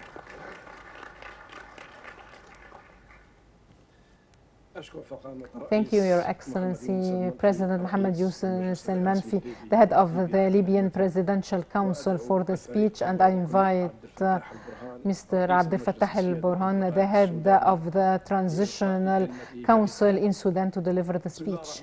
In the name of Allah. Thanks be to Allah, peace and blessing be upon Prophet Muhammad. Your Excellency President Abdelmajid Tebboune, the President of the Republic of Algeria, ladies and gentlemen, Your Highnesses, Your Excellencies, the leaders of the Arab countries and the heads of delegates, Your Excellency, the Secretary General of the League of Arab States, Mr. Ahmed Abul Ghait, ladies and gentlemen, peace be upon you. I would like to deliver the speech at this country dear to our hearts, this country whose name is always linked to sacrifice and good deeds. Glory be to the martyrs of Algeria and the martyrs of Arab countries everywhere. Greetings to the people of Algeria and the leader of Algeria, and our congratulations celebrating the 1st of November, the Algerian Revolution that coincides with this Arab Summit in its 31st session. Ladies and gentlemen, we all know the great efforts exerted by the League of Arab States, represented in its Secretary General, Brother Ahmed Abul Ghait, and the government of Algeria, represented in His Excellency President Abdelmajid Tebboune, to hold this summit that is held in regional and international complicated circumstances. And this puts this summit before the challenge of finding an equation that balances between the aspirations of our nation and confronting the complications of the regional and international developments. Distinguished guests, the international developments and climate change showed a lot of crises, on top of which is the food security crisis. The Arab region is waiting for actions and scientific planning and implementing these measures according to the methodology of collective action that respects the interests of the nation to overcome these challenges. In Sudan, we emphasize our preparedness to achieve the old slogan that Sudan would be the basket for the food of the whole world. So Sudan wants to achieve the Arab food security and to be the food basket. And we are open to the Arab countries and the Arab businessmen and investors to invest in this field. And we already started implementing this project according to our limited capabilities. And we wish that this summit would adopt decisions that would enhance the efforts of Arab governments and organizations to support the self-sufficiency project of grains and food products as soon as possible. Your Excellency the President, we all know that Sudan is passing through a transitional, exceptional period in its history that needs all brothers to work with the Sudanese national powers to end the transitional period and work on achieving stability, development and security in Sudan. We wish also that your honorable summit would take decisions that would support the unity, sovereignty and stability of Sudan. And on our part, we emphasize our full commitment to creating the suitable environment for the national dialogue and to support the initiatives made by political and social powers and encourage efforts made by the tripartite mechanism to facilitate dialogue and the other efforts exerted by the brothers and the friends, wishing that all would lead to an agreement that would pave the way to forming a government of civil calibers accepted nationally, regionally and internationally to manage the state institutions and to prepare the country for free, transparent, honest elections by the end of the transition period. Your Excellency the President, ladies and gentlemen, peace is a priority for the revolution in our country, and our efforts led to signing Juba Peace Accord in October 2020 that led to a large extent to ending armed conflict in Darfur. Yet this accord is facing big challenges. We are working on overcoming them with a strong will on part of the peace parties and the state. And to enhance this joint will, we invite the donors and this summit, the brothers, to support implementing the accord so that peace would prevail in our country. Here I would like to commend with great appreciation the efforts and the support of the brothers, the friends and the donors who stood by my country in the dilemma of the floods and the torrential rains that hit our country recently. Thanks and appreciation to them all. Your Excellency the President, distinguished guests, despite the national challenges our country is working on overcoming, Sudan is still playing a positive role to support peace and stability and development in the Arab world through its regional effective role and through presiding over IGAD organization.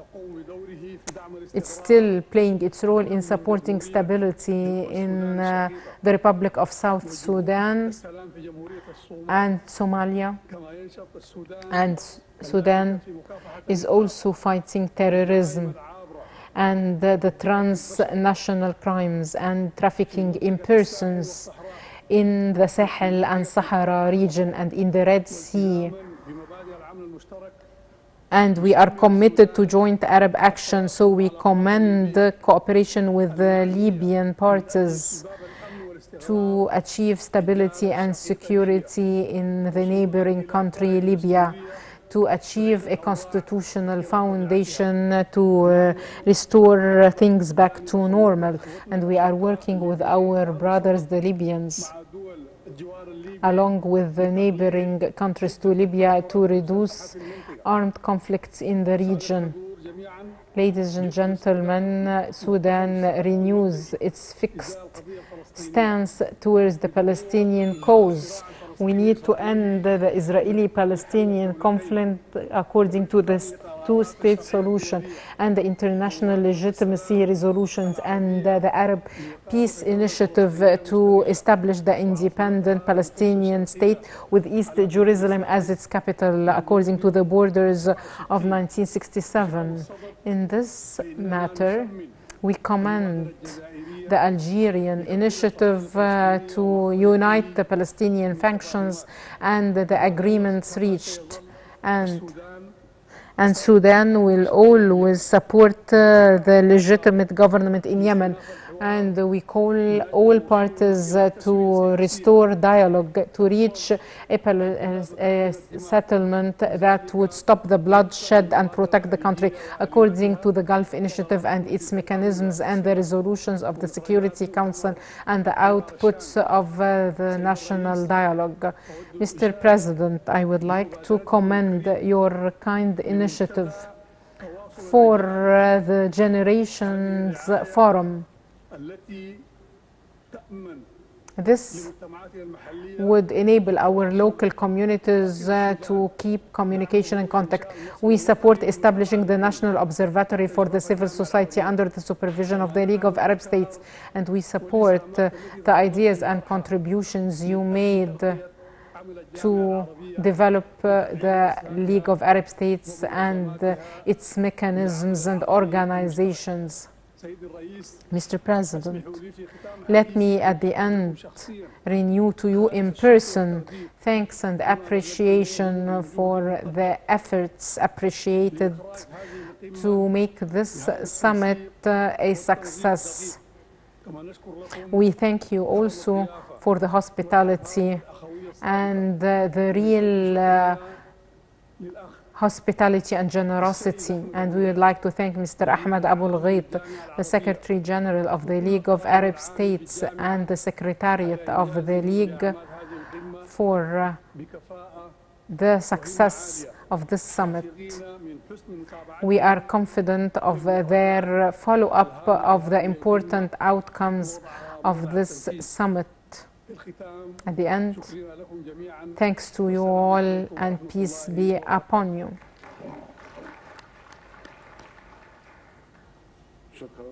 Thank you. Mr. Abdel Fattah al-Burhan, the head of the Sudanese Transitional Council. And now I give the floor to His Excellency Dr. Rashad Mohammed Al-Alimi, the head of the Presidential Council in Yemen.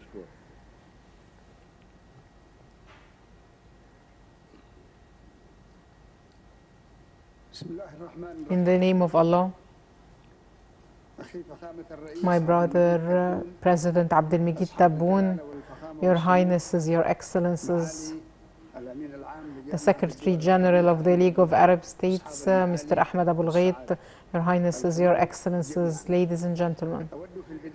At the outset, I would like to express appreciation to the Republic of Algeria, the President, the government, and the people for the hospitality and for the efforts for the success and organization of this summit that is held at a time that coincides with the anniversary of the Algerian Liberation Revolution. I would like to express thanks to President Qais Said and the government of Tunisia for the efforts exerted presiding over the 30th session of the summit and their appreciated efforts to enhance the joint Arab action at an important moment in the history of our nation.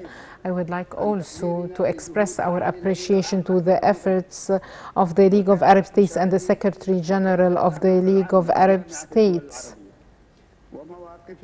and their stances to defend the interest of our people, our nation, and the Arab national security. Let me, Your Highnesses and Your Excellencies, express our appreciation for your stance towards our people and the legitimate leadership wishing that this summit would be a real step towards restoring stability and security in our country and ending the humanitarian crisis in our country. Your Highnesses, Your Excellencies, I had hoped to carry to you from our country good news after we tried with our partners and our allies to revive the peace path through agreeing on the humanitarian truce under the patronage of the United Nations and extending it for 2 successive periods. In light of this momentum, supported by all countries and responding to all items of the truce, we had a new spirit of optimism in the country after 8 years of stalemate and war. But unfortunately, this hope disappeared as expected when Houthi militias chose again escalation in an unprecedented manner, along with the strategy of the Iranian expansion efforts in the region. In 6 months of the collapsing truce, which is the age of the Presidential Council, I'm speaking on behalf today, on behalf of the members of the Council and the Yemeni people, our government was committed to all the truce conditions, and we are still committed to it up till today, despite the refusal of the terrorist Houthi militias to renew its truce and to meet its commitment to opening the roads of Taiz that is under siege for 7 years.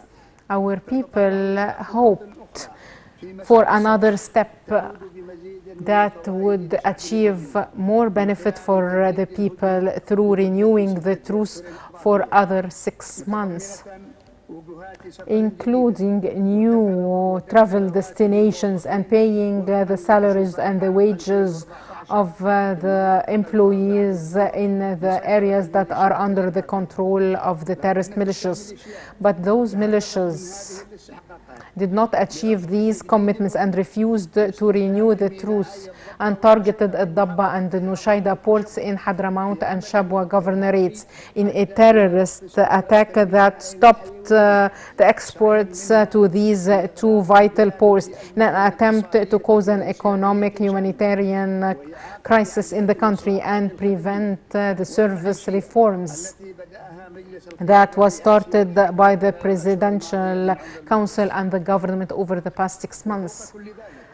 Above that, all these militias are still announcing daily threats to the economic national facilities and the civil infrastructure all over Yemen and in the neighboring countries that were leading the efforts to revive peace and security and restore the state institutions according to the references agreed upon on the national, regional, and international level, which is the Gulf Initiative, as well as the outcomes of the national dialogue and the UN resolutions, especially 2216.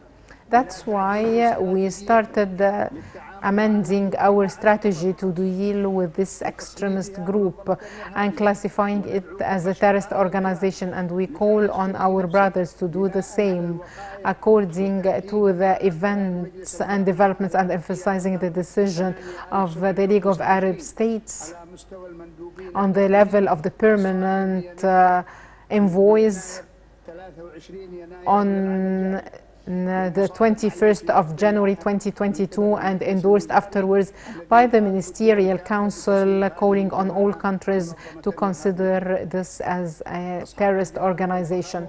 Your Highnesses, Your Excellencies, ladies and gentlemen, I realize that you have a lot of concerns regarding the repercussions of classifying it as a terrorist organization.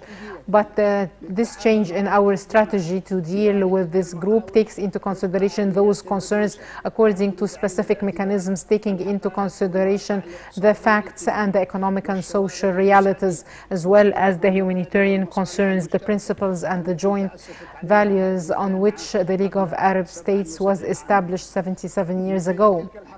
And one of these facts is that this terrorist group led to the death of 500,000 Yemenis. Among them are women and children, and 5 million are displaced now, be it in Yemen or outside Yemen, and it has put millions of landmines and explosives, and thousands of young people and children are soldiers working with them now, and it destroyed the rights and prevented coexistence and multiplicity and diversity in our country. In addition to that, more than 80% of the Yemenis are waiting for assistance from the relief and rescue organizations in light of the obstinacy of the Houthi to achieve peace and stop war and ending suffering. In addition to that, this terrorist group is targeting civil and economic facilities and utilities in Yemen and across the borders, and develop its methods to prevent navigation, and it also puts explosives in international waterways, as well as targeting the vessels with drones and missiles, in addition to committing piracy, kidnapping vessels and ships, as well as harming the reservoir of oil, and this would cause an environmental catastrophe in their area. And even those benefits from the humanitarian truce, the terrorist militias reduced it through preventing women from traveling on flights, and it supports the black markets for oil derivatives, although we allow the flow of millions of diesel tons. And the terrorist militias are not committed to any of their commitments, including Stockholm Agreement that stipulates the release of captives, hostages, and forced disappeared ones. And unfortunately, they are cooperating with ISIS and Al-Qaeda. That's why the real losses resulting from this war and the terrorist vision regarding the future for the Houthis cannot be limited to the destroyed cities, the number of martyrs, but also the dreams and opportunities of the coming generations and our national security and identity jeopardized by preferring the Iranian interest at the expense of the interest of our country and the Arab countries. It's prime time to do a joint Arab action in Yemen that confronts this destructive project based on racism and the attempt to get our country out of its Gulf and Arab fabric and threaten the national Arab security. Depriving those terrorists from safe havens and preventing the funding from reaching them and dismantling their ideology would be the beginning to defeat them and restore the real peace process. And this won't be completed without isolating them from the Iranian system that provides weapons, funds, and media support to this group. I seize this opportunity of this summit to emphasize the importance of supporting all efforts to prevent the Iranian intervention in the affairs of our country, including confronting the weapons cargo, as well as the destructive ideas documented by our facts and the international reports. Let me, through this, speak honestly that we do not have any problem with Iran and its people that is now enduring the troubles of the adventures of the regime in Iran.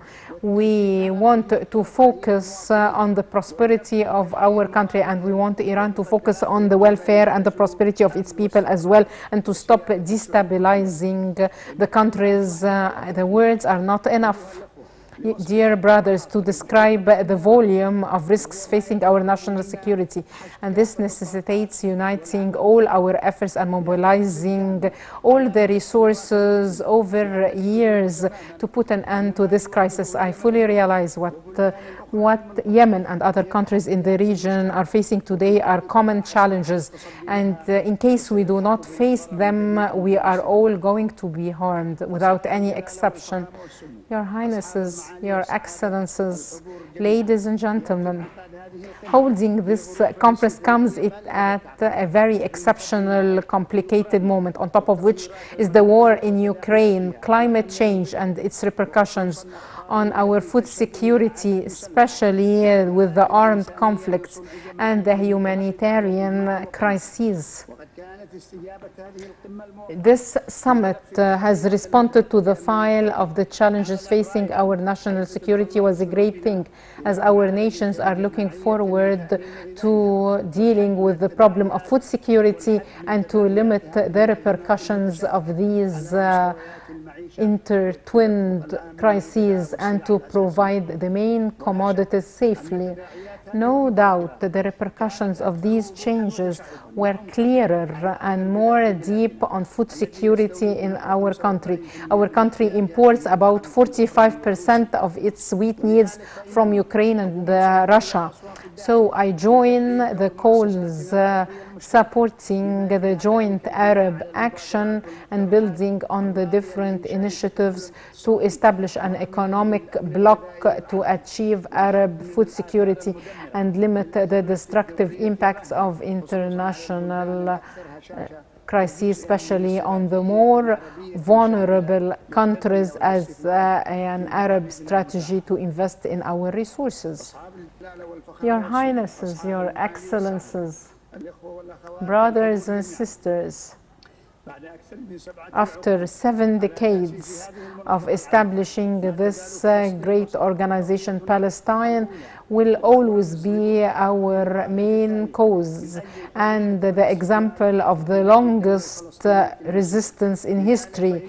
So we renew our stance regarding the Palestinian fair cause that would enjoy our full political support in all arenas according to the two-state solution and the Arab Peace Initiative and the international resolutions. Yemen supports full membership for Palestine in the UN, and as a founding member of the League of Arab States, we are committed to supporting the League and to welcome all initiatives to enhance it as the homeland of all Arabs and an umbrella to unite our efforts to protect the interest of our nation. And here, I would like to seize the opportunity to express our gratitude to our brothers in the alliance of supporting legitimacy led by the Kingdom of Saudi Arabia and United Arab Emirates, whose sons' blood was shed along with ours, defending our institutions and reconstructing our services and protecting the Arab national security, to emphasize the synergy and the cooperation mentioned in the Charter of the League of Arab States. Your Highnesses, Your Excellencies, brothers and sisters, it gives me pleasure to meet a number of leaders and presidents today, and I, along with the members of the Presidential Council of Yemen, are looking forward to your support to our efforts to restore the institutions in my country and to reduce the humanitarian sufferings and to implement the mechanisms needed. And thanks be to God, this summit on the land of Algeria, the land of the 1.5 million martyrs, would enable us to move forward, and it would be remembered as the summit of unity, peace and stability, and protecting the national security of the Arab countries. Deep thanks to President Tebboune and best of luck for this summit, and peace be upon you.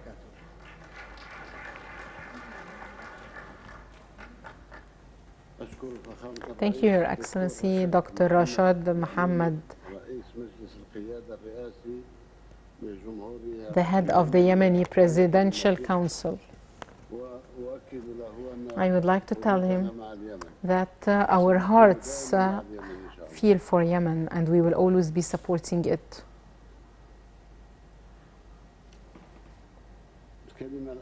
And now the speech of President Othman Ghazali, the President of the Republic of Comoros. Thank you, Your Excellency, the President. In the name of Allah, thanks be to Allah, peace and blessing be upon Prophet Muhammad, his family, his companions, and his followers. Your Excellency, President Abdelmajid Tebboune, the President of the Republic of Algeria,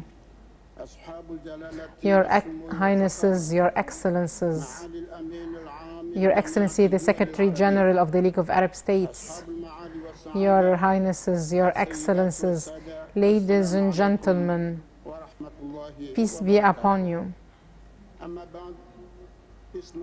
Let me, at the outset, express my congratulations to Algeria for the anniversary of the Algerian Liberation Revolution. I pray also to Allah for the success of the Arab Republic of Egypt in hosting COP27. And I pray for Qatar for the success in hosting the World Football Cup 2022. And this is the first time for the World Football Cup to be hosted in an Arab country. I would like also to thank Algeria for presiding over this ordinary session of the Arab Summit, wishing it the best of luck in managing our sessions and coming up with the outcomes to meet the aspirations and the hopes of our countries and nations. And we would like to thank Algeria, the president, the government, and the people for the hospitality and the generosity we've enjoyed since our arrival to Algeria, in addition to thanking them for the excellent organization of this summit. I would like also to commend the efforts made by Tunisia while presiding over the previous session of the Arab Summit and the resolutions that supported the joint Arab action. I would like to thank the Secretary General of the League of Arab States, Mr. Ahmed Abul Ghait, and the Secretariat of the League for their efforts to prepare for this summit. Your Highnesses, Your Excellencies, Comoros, while participating in this summit, is pinning hope on this meeting. We wish that it would lead to positive results in the field of joint Arab action in a way that would achieve stability, security, and welfare for the Arab peoples in the whole world. Ladies and gentlemen, this summit is held in light of complicated regional and international developments and real challenges faced by our Arab nation. There are Arab countries that are going through civil wars. And this is the first challenge, and we need to deal with all these crises, and we need also to deal with the Palestinian cause to enable the Palestinians to indulge their just rights and establish an independent state with East Jerusalem as its capital according to international legitimacy and the Arab Peace Initiative. In this framework, let us congratulate the Palestinians for signing Algeria Declaration for reconciliation between the Palestinian factions. This agreement we wish would be implemented on ground according to the items on it. And in this context, I would like to express appreciation to the Arab leadership that led to the success of this agreement, in particular my brother, President Abdelmajid Tebboune, the President of the Republic of Algeria, and my brother, President Abdel Fattah al-Sisi, the President of the Arab Republic of Egypt.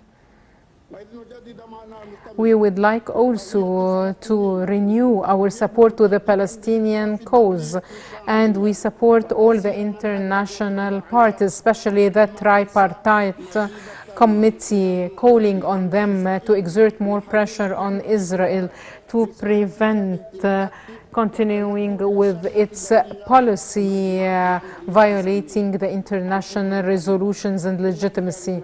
Ladies and gentlemen, our country believes in the Charter of the League of Arab States and the importance of coordination and cooperation between us all to achieve our goals regarding economic, social, and political integration.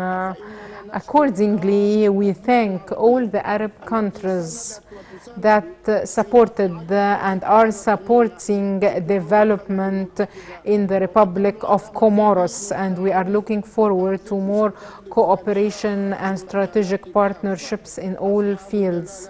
Your Highnesses, Your Excellencies, before ending my speech, let me invite you to participate in the government seminar that would be held in the Republic of Comoros on the 3rd of December 2022 to follow up the results of the Donors Conference held in December 2019 in Paris.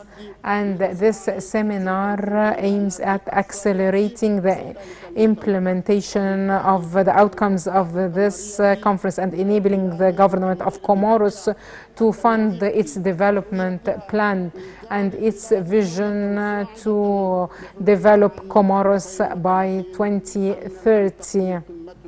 And we wish that our summit would lead to positive outcomes to enhance our unity, praying Allah to support our efforts to achieve a better future for our countries and our nations. And thank you for your due listening, and peace be upon you.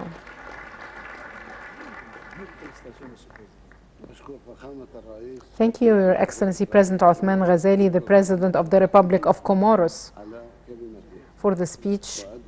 And now I invite President Najib Miqati, the President of the Ministerial Council of Lebanon.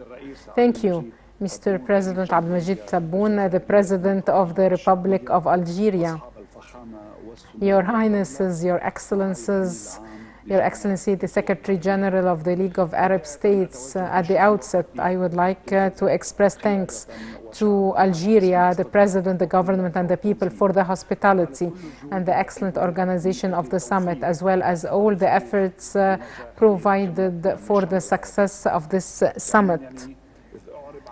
I express our appreciation and thanks for the efforts of Tunisia while presiding over the previous session of the summit.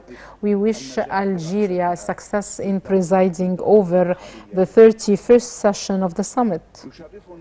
I'm honored to represent Lebanon in a speech from a brother to his brothers, coming from a heart that believes in the Arab joint action. Lebanon has hosted the League of Arab States in the beginning of the past century, and it was the beginning of the Arab nationalism. And on these great days, I would like to remember how Lebanon supported the Algerian revolution, as the streets were full of protests supporting Algeria, and we consider the victory of Algeria not the victory of Algerians only, but the victory of Arabs and the Arab nationalism. While holding this summit, Algeria is victorious again in hosting this summit, on which we pin a lot of hopes to be a continuation of the Arab solidarity and victory. But I need to be honest and say that Lebanon that you used to know has changed. Yes, the country has changed. The minaret is no longer on, and the port has exploded. The airport that was considered to be the place for everyone is unable to operate now. We are a country, and we are trying to do our best until we were able to get to this. But it is open for all nations, particularly the Arabs. Now we cannot able to host the foreigners. The infrastructure is shaken. The resources are limited, and we know a great high inflation. Despite all that, we are receiving all these refugees. We have become a weak body. We need vitamins now. We know those who follow the exceptional circumstances in Lebanon that Lebanon is going through. We are facing for years the worst crisis that they put majority of Lebanese under the threshold of poverty and pushed them to run away from the country and to immigrate. Lebanon is facing a crisis, unprecedented crisis. So we're trying to catch up and to find the enabling environment in order to secure our economy. Despite all these circumstances, we managed to reach many objectives. First, to organize parliamentary elections on its time, to sign a deal with the IMF, and we cooperate now with EU and the World Bank, and we pursue the work in order to move ahead, and we initiate all the legislative and administrative reforms in order to exit from our situation. Lebanon reached an agreement to sign an agreement, a border agreement with Israel and the sea, and we hope will elect a new president that will unify the ranks of the country. In this context, I would like to thank the Arab states that supported us, and as we remember the Taif agreements that lay the foundation, and to respect our commitments, and we don't want to remove it. Your Highness, To conclude, the best way, we should work together and cooperate and activate and deepen the consultation, and to give, we should support more the Arab League. Lebanon declares to create the legal council and has allocated a plot of land for that. So where now that the geopolitical maps are changing, we should now think about ourselves. Now, no country should be sidelined in this context. Lebanon commits the resolutions of the Arab League. I declare my solidarity with the Arab causes, on the top of which the Palestinian cause of the rights of the Palestinians to recover its independence. To conclude, we should work together to rescue my country that is proud of the Arab spirit. Best regards from Lebanon, this small country that can play a great key role serving the Arabs. If it is well loved, don't leave it alone.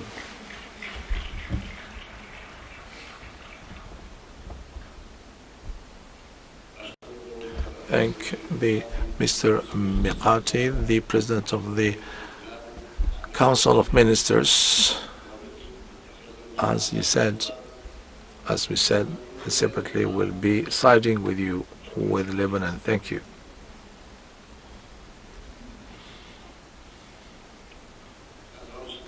Call His Highness Mr. Mubarak Al Khalifa, the special representative of His Highness the King of Bahrain. Excellency, the President of the Republic of Algeria,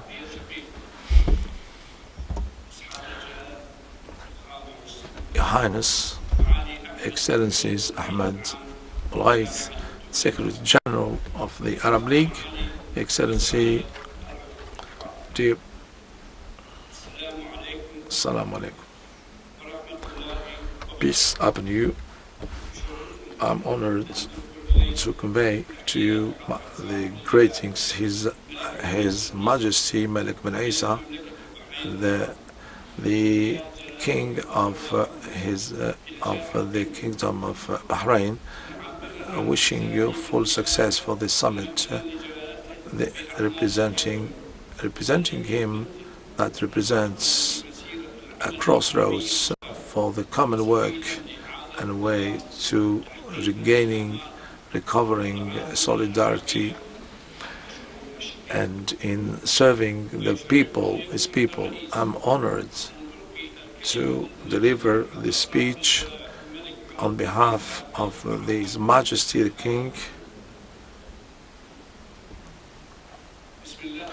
In the name of God, the merciful, the compassionate, I'm delighted to express to my brother, President of Algeria, the President, my best heartfelt congratulations for taking over the chairmanship of 31st session, for wishing full success in the next period. This will reinforce our common interest and serves our Arab fair causes. I express my congratulations for Algeria, for the Republic of Algeria, and its people for the anniversary, 68th anniversary of declaration of war. And I thank him for organizing this summit and all the efforts made, all the contacts to guarantee this holding I express to the Republic of Tunisia thank Mr. Qais Said for working to reinforce and organizing the 30th session. My thanks to Abu Ghayth, the Secretary General of the Arab League, and all the staff members and all the work they have been doing for the success. Excellencies, Your Highness, today's meeting comes to confirm about what is looming over our nations that threatens the security our nations. So we should coordinate on bilateral, collective and highest level in the context of agreements that are channeled by our league in order to face the common challenges and crises that our nation is facing, and the political and military conflicts that some countries are suffering, and all the international interference in the home cases, and the spreading of diseases, and all that imposes us to unify our ranks. Your Highness, the settlements of the Palestinian cause is one of the first at the top of our agenda. It is the key cause. There is no global peace. We cannot guarantee its the solution without settling the Palestinian cause.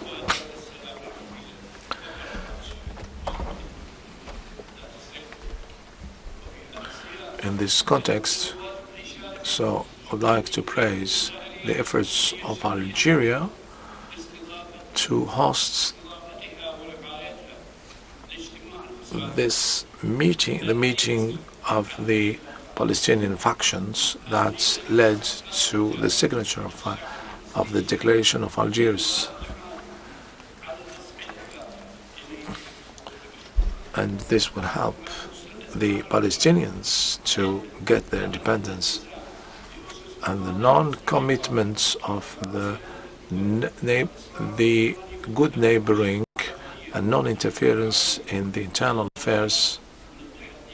These are the challenges for which we should work in order to work through a national dialogue based on the good neighboring and the sovereignty of nations, and the Kingdom of Bahrain reiterates the support for the Emirates for the sovereignty on the three Emirates islands,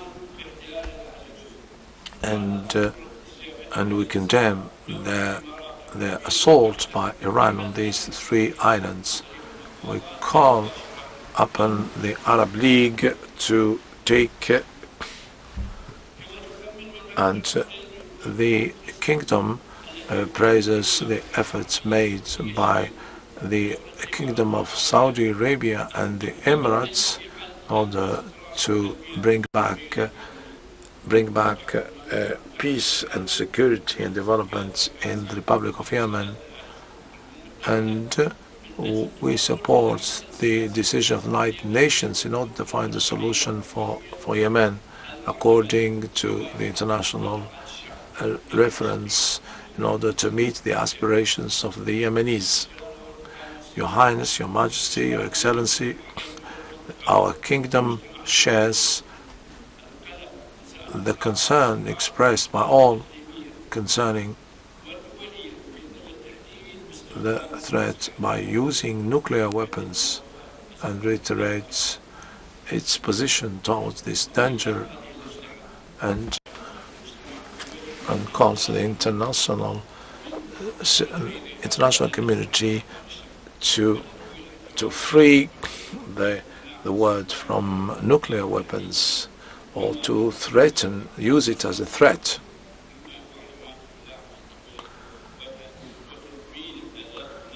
And to guarantee the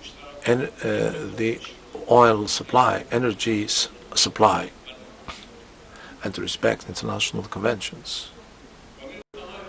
Concerning other topics that related to our domestic security, the point is to have an Arab self-reliance, food self-reliance and food security, and to invest in food products, and to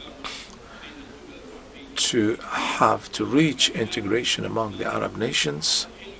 This will, the Arab nations are entitled to reach that, and it will be able as well to cope with the climate change and all the conflicts that are taking place, and the political and economic changes that are taking place in the world. The security in water resources are connected with food security, so we have to intensify our efforts. Our kingdom reiterates the historic rights of Sudan and Egypt to the water resources, and hope that they reach an agreement in order to preserve all the rights of all parties. And we insist on the working together in order to protect the environment. And we condemn the Saudi green economy, and we congratulate Saudi Arabia for hosting the COP27 on environment, and for the Emirates for hosting 28th the COP28. Excellencies, the agenda of our meeting contains many topics related to our cooperation, and we hope that this summit will be the summit of realization in order to come up with resolutions to reinforce our collective work and reach results that are indicative of our cooperation, and this through reinforcing the role of the Arab League and empower it to deepen the cooperation between the Arab nations and to face the major challenges that are threatening it, and to adopt a collective approach towards international issues and to cope with different challenges and dangers that the Arab nations are facing, based on the close ties,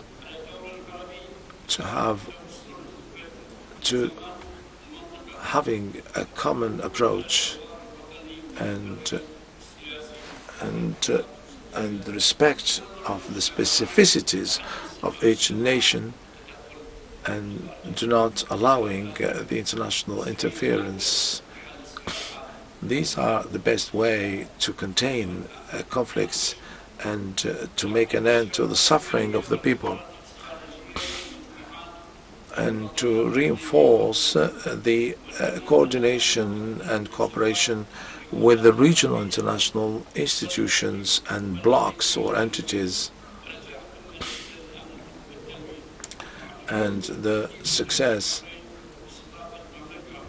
we congratulate Saudi Arabia for hosting the Arab-Chinese summit in next December in order to reach an economic integrity to reinforce its position among the countries all over the world. So we should this might help us to find a solution for the Arab food security, cooperate in education and research and development.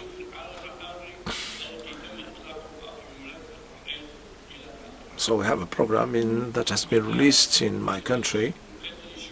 I would like to thank my respect and express my thanks and respect to Mr. Abdelmajid Tebboune and his government and his people.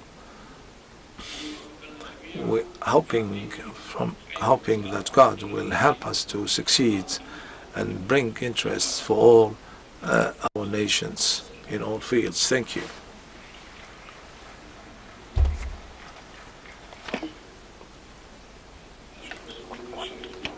I thank His Highness Al Khalifa for his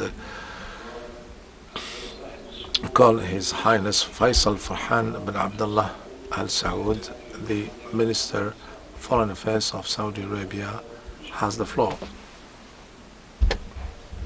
Your Excellency, in the name of God, the merciful, the compassionate, peace upon the Prophet, most noble of all, Your Excellency, the President of the Republic of Algeria, Excellencies, the Highness, the Secretary General of the Arab League, Assalamu alaikum. I'm delighted first to express my thanks and congratulations for the President of Algeria for the celebration of 68th anniversary of the Liberation War.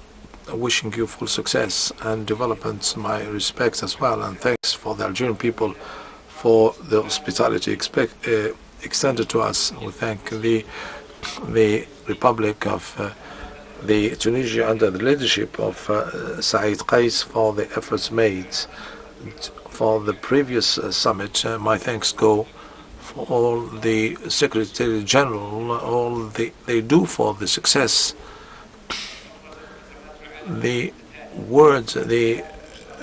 So we have now common challenges due to the world crisis, and this is an opportunity now and due to the competition all over the world. So we have to now to face with efficiency all these the crisis. So we should, our common interest should prevail now in order to face the present and the future crisis. So it is important to have practical and operational measures among them to work to reform the Arab League and to in order to be more efficient, to meet the aspirations of the Arab people. So we have many challenges.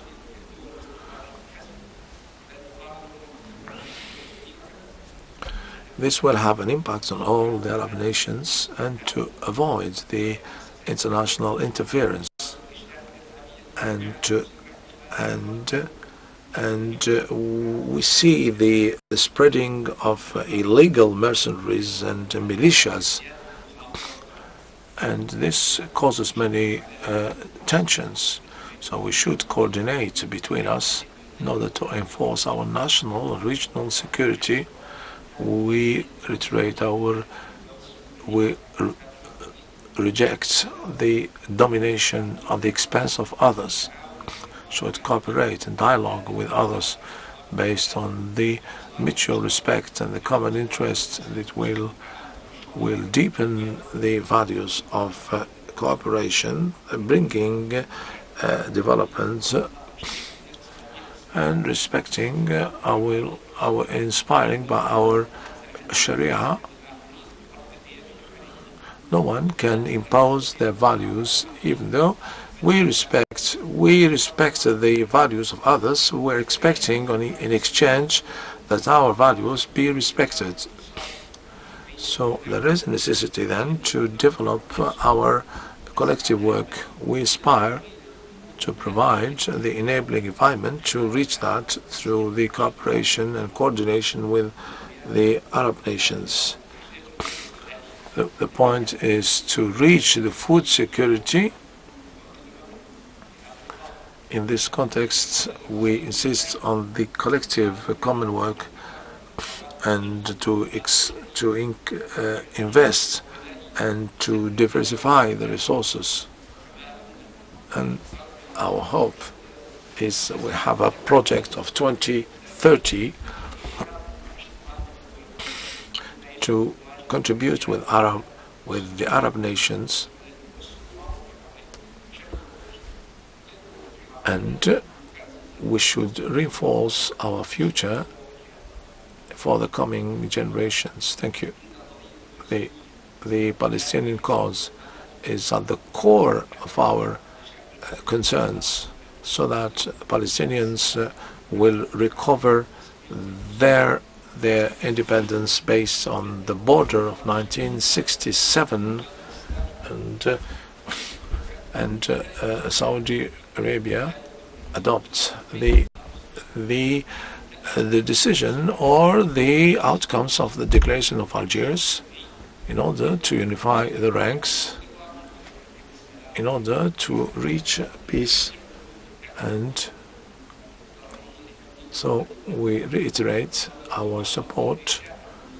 We refuse the Houthi groups. We should work with Syria in order to reach sustainable peace in Yemen, and the outcome of the Yemen and the Houthis, including the resolution of the United Nations, that so we can support, we can provide then all the support for the provisional leadership of the government of Yemen. The kingdom believes that settling the problems in Libya should come from Libya, far away from the foreign interventions, by installing the dialogue between all brothers. Concerning Iraq, we welcome the creation of new government, wishing it full success, and we confirm that we continue to bring our support and to deepen the partnership in different fields. Concerning Lebanon, we insist on the stability and sovereignty of Lebanon, and we're expecting the election of a president that will to unify the Lebanese and work with all the players in order to overcome the crisis, including and to commit to the Taif agreement. Concerning Syria, we reiterate that we are keen on the stability of Syria, aiming at finding political solution by preserving the identity and sovereignty and the integrity of its territories. Concerning Sudan, we support everything that goes for the development of Sudan.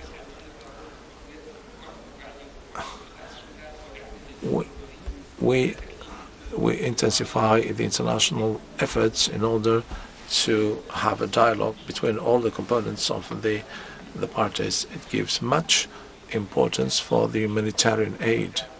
To conclude, we hope that the outcomes of today to build a consensus about destiny issues that works the common issues, and we should work the solidarity on the regional and international levels and find mechanisms through which we can face the common challenges that our nations are facing and to reinforce security and regional stability that will meet the aspirations of our people, asking God to help us and make us succeed in what is expected from our people in order to spread development. Assalamu alaikum.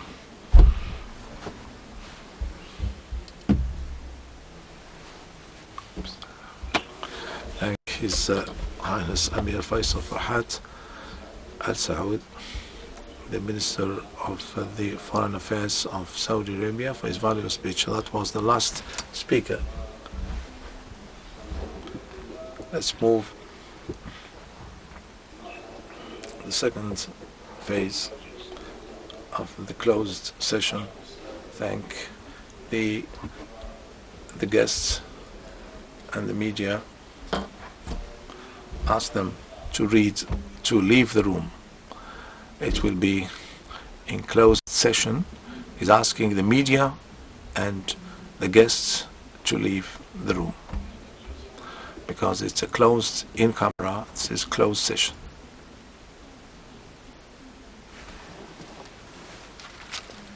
Plus.